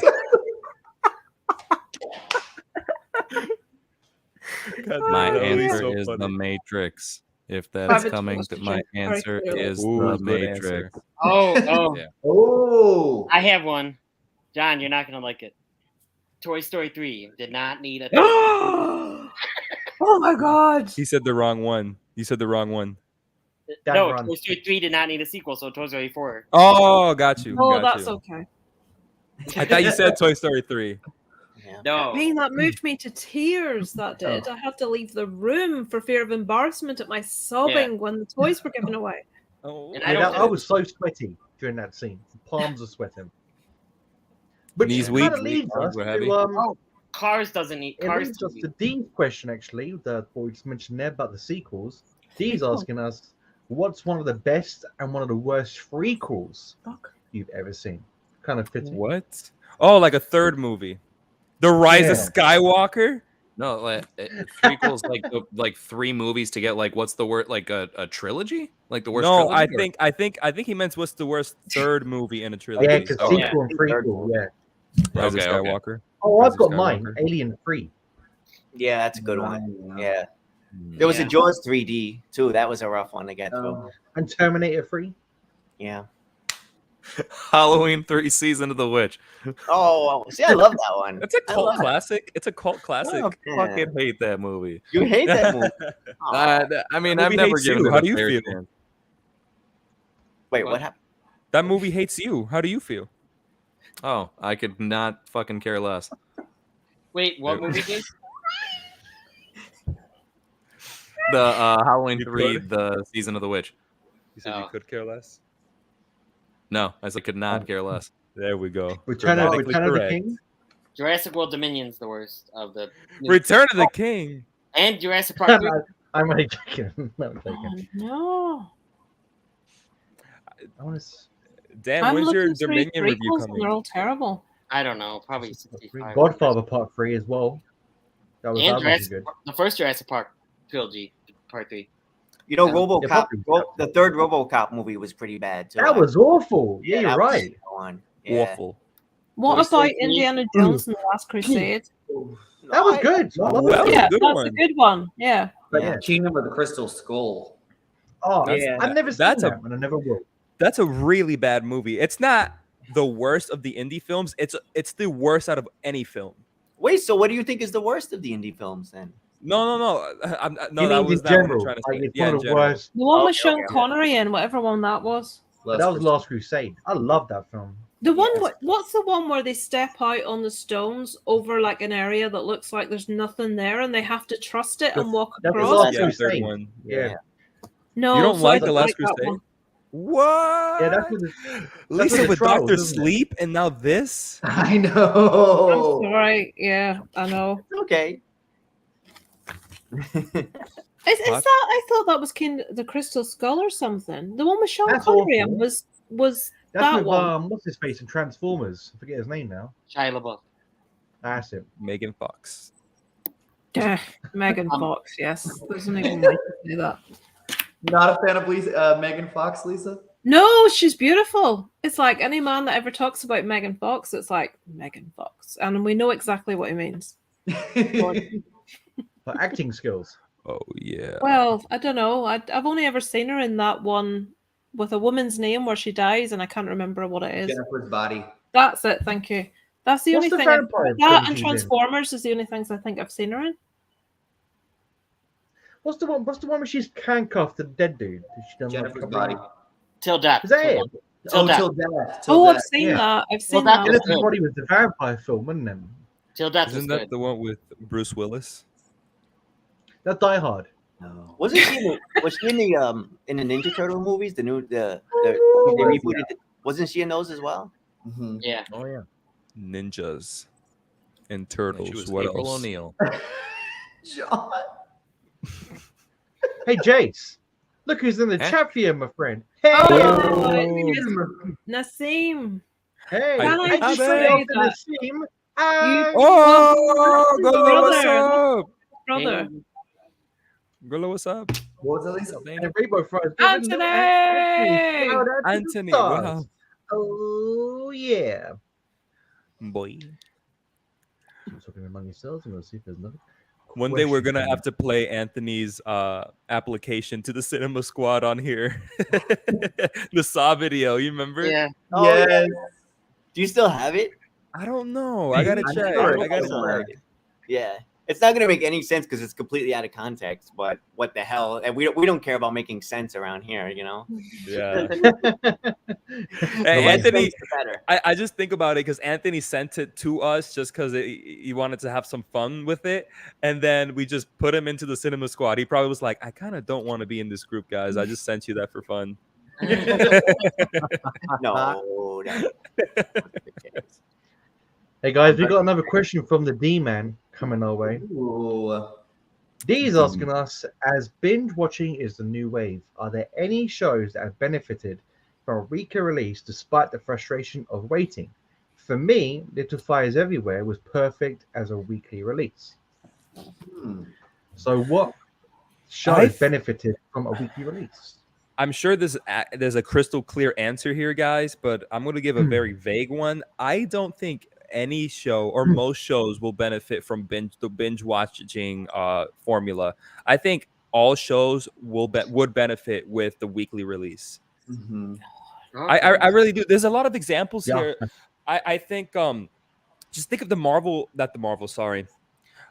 Stranger Things, for example. We all talk about it at once and it all just like dust in the wind after a while. You understand what I mean? But imagine a week-to-week basis where week to week we are talking about that specific show. Look at Jace. Jace, you make a lack of better terms, a living off of that, right? With the Star Wars shows and the Marvel shows weekly, and you have weekly content because we are talking about it for 6 weeks at a time, at least. As for Stranger Things, we talked about it for 1 weekend and it was done.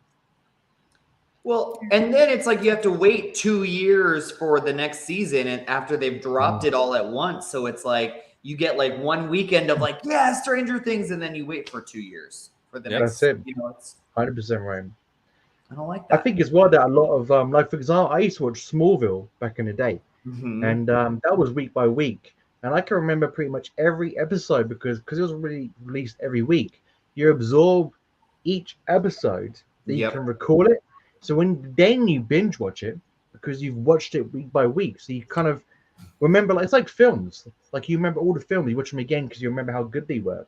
Yeah. But if you binge all the Lord of the Rings in 1 weekend, you wouldn't really appreciate it if it had been released every couple of years because you get to absorb the anticipation. So I think week releases are much better in the long run because, like you said, Stranger Things, it's good now, but I guarantee people will still be watching the old school shows like Breaking Bad in years to come. Where Stranger Things, are you going to really revisit? Apart from it's more of a people will.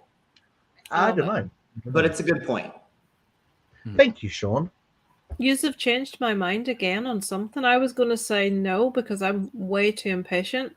And when the Stranger Things thing came out, I just wanted to see all of it immediately, and I love it. I'm absolutely in love with Stranger Things. But what Jonathan and Joe said has just completely changed my mind. You're right. When you're having to sort of wait for the next weeks, it's like spanning it out and you're talking about it more. Oh, did you see it last night? And you're sort of like lengthening the fun, the joy in watching it. So as much as my impatient head wants it all at once, I think you're right. It's better weekly.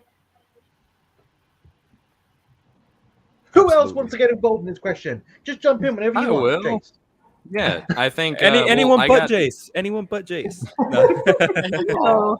I'm playing. I got 2 examples of which ones I did feel like worked really well for weekly releases. So although I didn't care for the ending too much, I think WandaVision was a great example of one that worked, I think, way better as a weekly release. It's not to say you couldn't enjoy it all, binge watching it, but I think it was like nice to have that spaced apart and having a different decade of sitcom, riffed on each time, at least for the first few episodes and everything. So yeah, I think that worked better as a weekly release. And then, if I'm not mistaken, it wasn't Only Murders in the Building. Didn't that come out as far as that's another one that I really think benefited from having that. Like, again, it could have been cool to see it all the way through, but I really like the fact that it was, this drawn out mystery, but a well drawn out, right? Not to the point of like, oh my God, what's happening already? Like each week was equally as intriguing and everything like that. Still haven't seen season 2 though.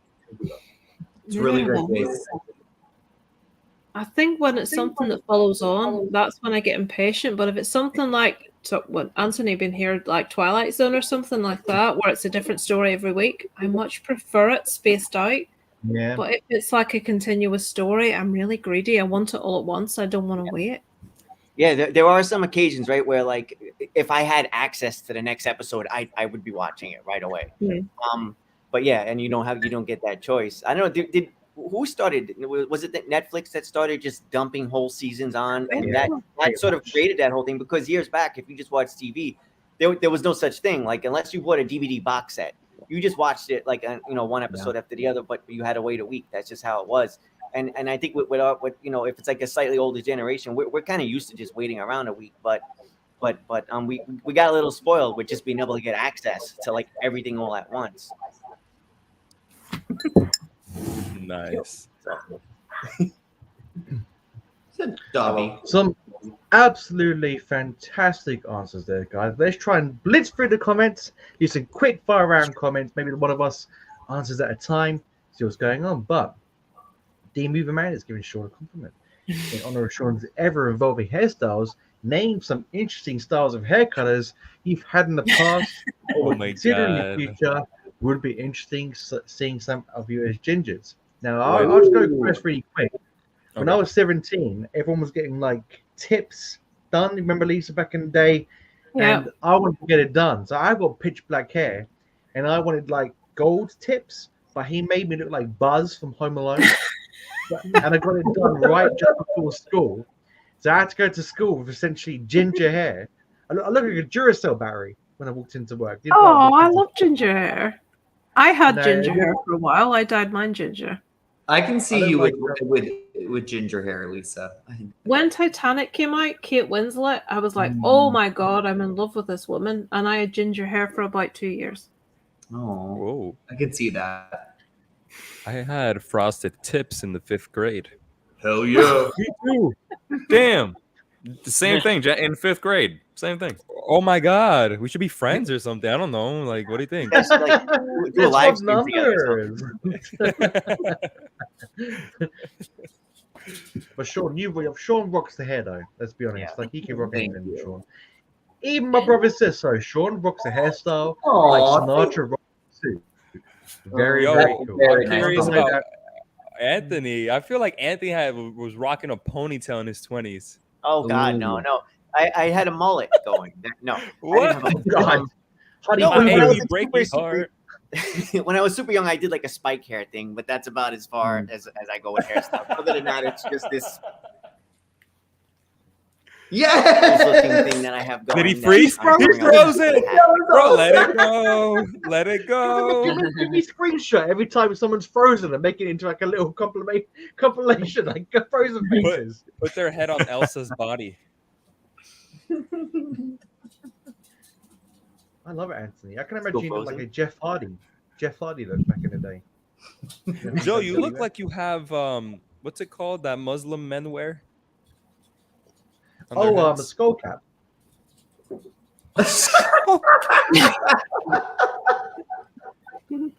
Jesus. Sorry, my education is showing. Praise Jesus. Go to Albies. Jesus Christ, they good. Go to Arby's. Like, I'm gonna try and butcher the questions there, but I'm seeing a lot of positive reaction to the skit we done. Like Anthony's, D's saying Anthony's facial expression is perfection. D wants one spin-off. He's a spin-off. One. I think you won that. The Aries obviously excited. Dan turned up to the party, and pretty much, Banana People's a Fred West Side Story. Lisa, Joe, explain. No. What's Oh Fred? God, no. No. Fred West is a serial killer in the UK, and my husband has a really warped sense of humor. Yes. He's a horrible man that buried loads of people in his back garden. Oh. Fred West Side Story. Honestly, my husband's not right. He's got a Come to the cinema for fun and joy and a bug. Lisa, your husband is twisted. He is. He would have to be. He's married to me. Well, guys, that actually leads us to the last comment of the stream, and it's from Drew saying, "Hey, Nassim, Jace, get that crap in check, mate. All right, right? Yeah, like we got you back. Back off, Drew. I know your style. It's another beautiful woman. Nassim is gorgeous as well. I've seen. Look at Jace's face. He's enraged. He's like, I want that boy. The rage. The rage. Yes. All right, guys. I'm fucking that brings us nicely, guys, to the end of our stream. We've come to the end. We've almost hit the 3-hour mark. So 80s freeze frame. Oh my God! Who's got the 80s freeze frame thing? Because I'm Put it so up. behind on the technology. Someone put it up. Look at Joe trying to work out what to do. Okay, commercial messages.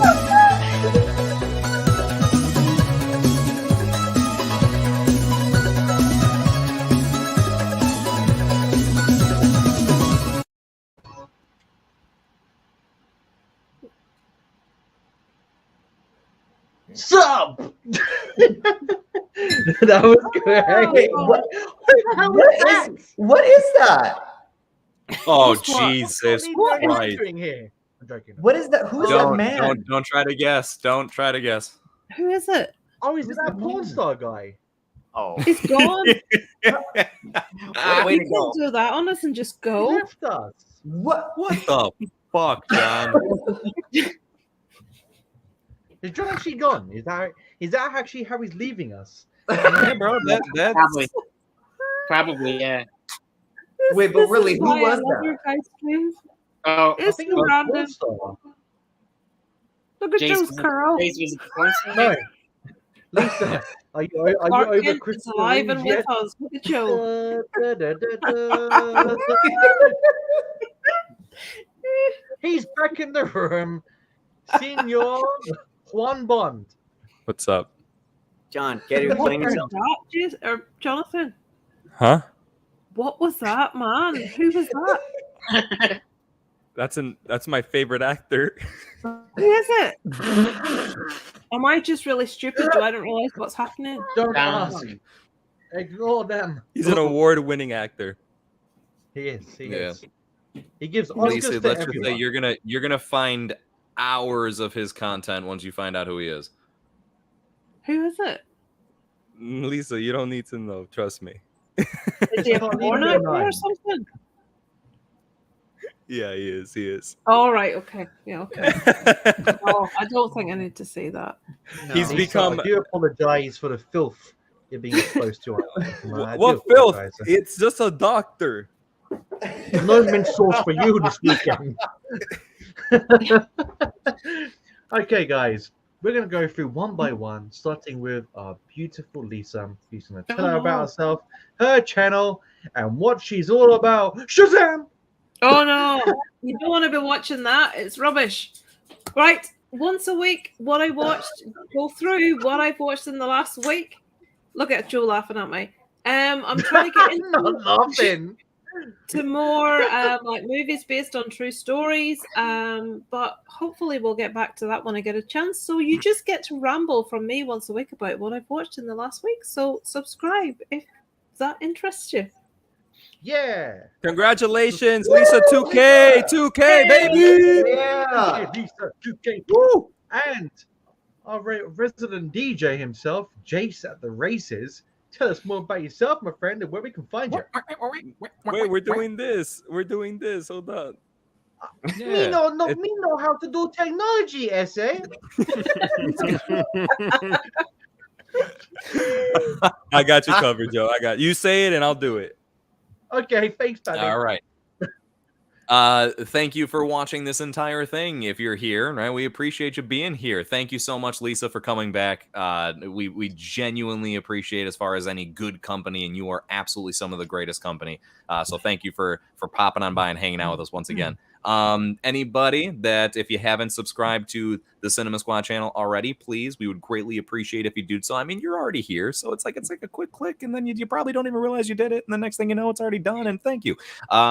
But aside from that, my channel, I always love being able to chit chat as far as with everybody on here because it inspires more ideas and everything. So I have a feeling that maybe, just maybe, I'm going to be like reinvigorated to get back to these goddamn what could have made stuff better, because I love those videos, and it's been too long since I've actually gotten a chance to do one. So right, no promises. It's more so, like I said, I've been inspired based on the conversation tonight to get to it, but that will be in the works. Otherwise, as soon as I can get, for the love of fuck, as soon as I can get Data Movies and Fever Dreamland Theater to come along with me, we are going to do that Star Wars stream, talk about as far as right Kenobi and some stuff. Going to be talking Thor as well soon, right? Love and Thunder. Got a lot of sheesh to say about that movie. So stop on by. Burja, Rocar, appreciate you in advance. And on to the next squad member. Okay, the next person we're going to is Dan the Piper Stun, stole our hearts, and away he run. Oh. I couldn't hear a lot of that, so my connection's horrible. Screw you, pal.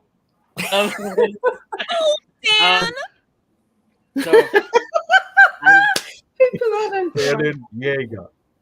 I'm Dan from the Upside Dan. I haven't really done any content myself lately, but hopefully a Jurassic World Dominion hopefully a Jurassic World Dominion reviews coming within the weeks coming up, and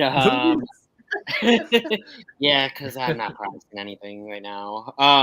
But the Cinema Squad has a Instagram now. I don't know if we advertised it throughout this stream, but Cinema Squad has an Instagram now, and thank you everyone who voted in like the Marvel Rate Your Excitement For thing. It was actually a big success. I was really surprised about how many people we got. I'm probably going to do something with that. I don't know yet.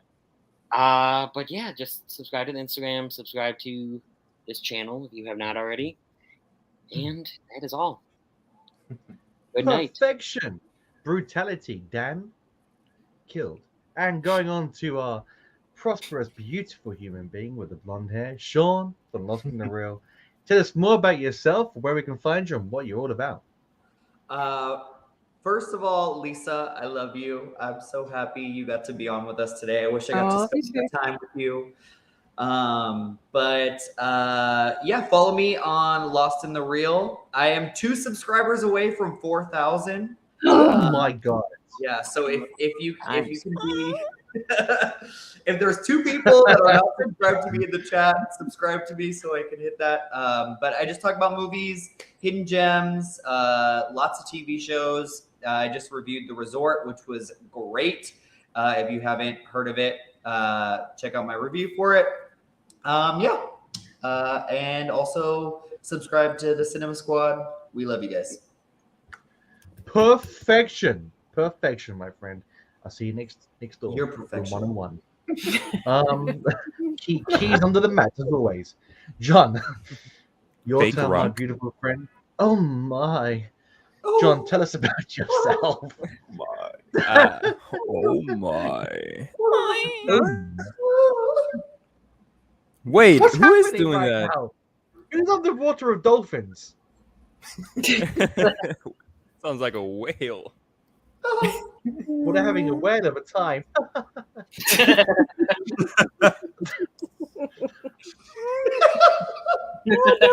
much alcohol. John frozen. John Dad, sucked off by a wood elf.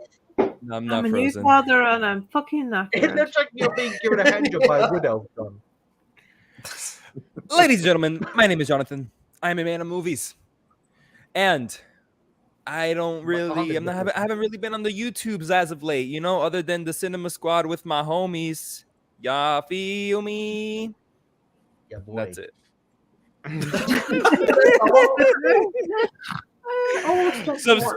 If you want to subscribe to my channel, please go ahead. It's a good back catalog that you can check out. Some videos, some skits, some reviews up there for you guys. And if you want to follow me on Instagram, I am very active on Instagram. So go ahead. I have a lot of interactive posts, stories, and you can DM me. You already know. That is Man of Movies. Ladies and gentlemen, Man of Movies. You already know. But you already know. Man over. Hope your arm grows back soon. It's back. Cool. And that wraps it up. Oh, yeah, me. Yeah, you. I forgot about myself. I need to promote myself. And Anthony first. Be reviewing that theater. Oh, shucks. I didn't forget about you, Anthony. That's Oh, okay. hell That's no. okay. What's up, everyone? Lisa, thank you for being here tonight. It was awesome. Yes. I think you're the first person to be on here twice, right? Yep. Am I? So, Awesome. yeah. So thank you very much for being on. Joe, killer job tonight hosting. Thank you, man. Yo. Guys, check out Fever Dreamland Theater. My name's Anthony. It's my little spot where I review Twilight Zones mainly and 80s movies, and we do all that. And I try to hit up the comment section and follow up with everybody as much as I possibly can. And yeah, stop by the channel if you get a chance. Hit like, hit sub, all of those good things. And definitely thank you for watching this. If you stuck with us all the way through, I really appreciate it.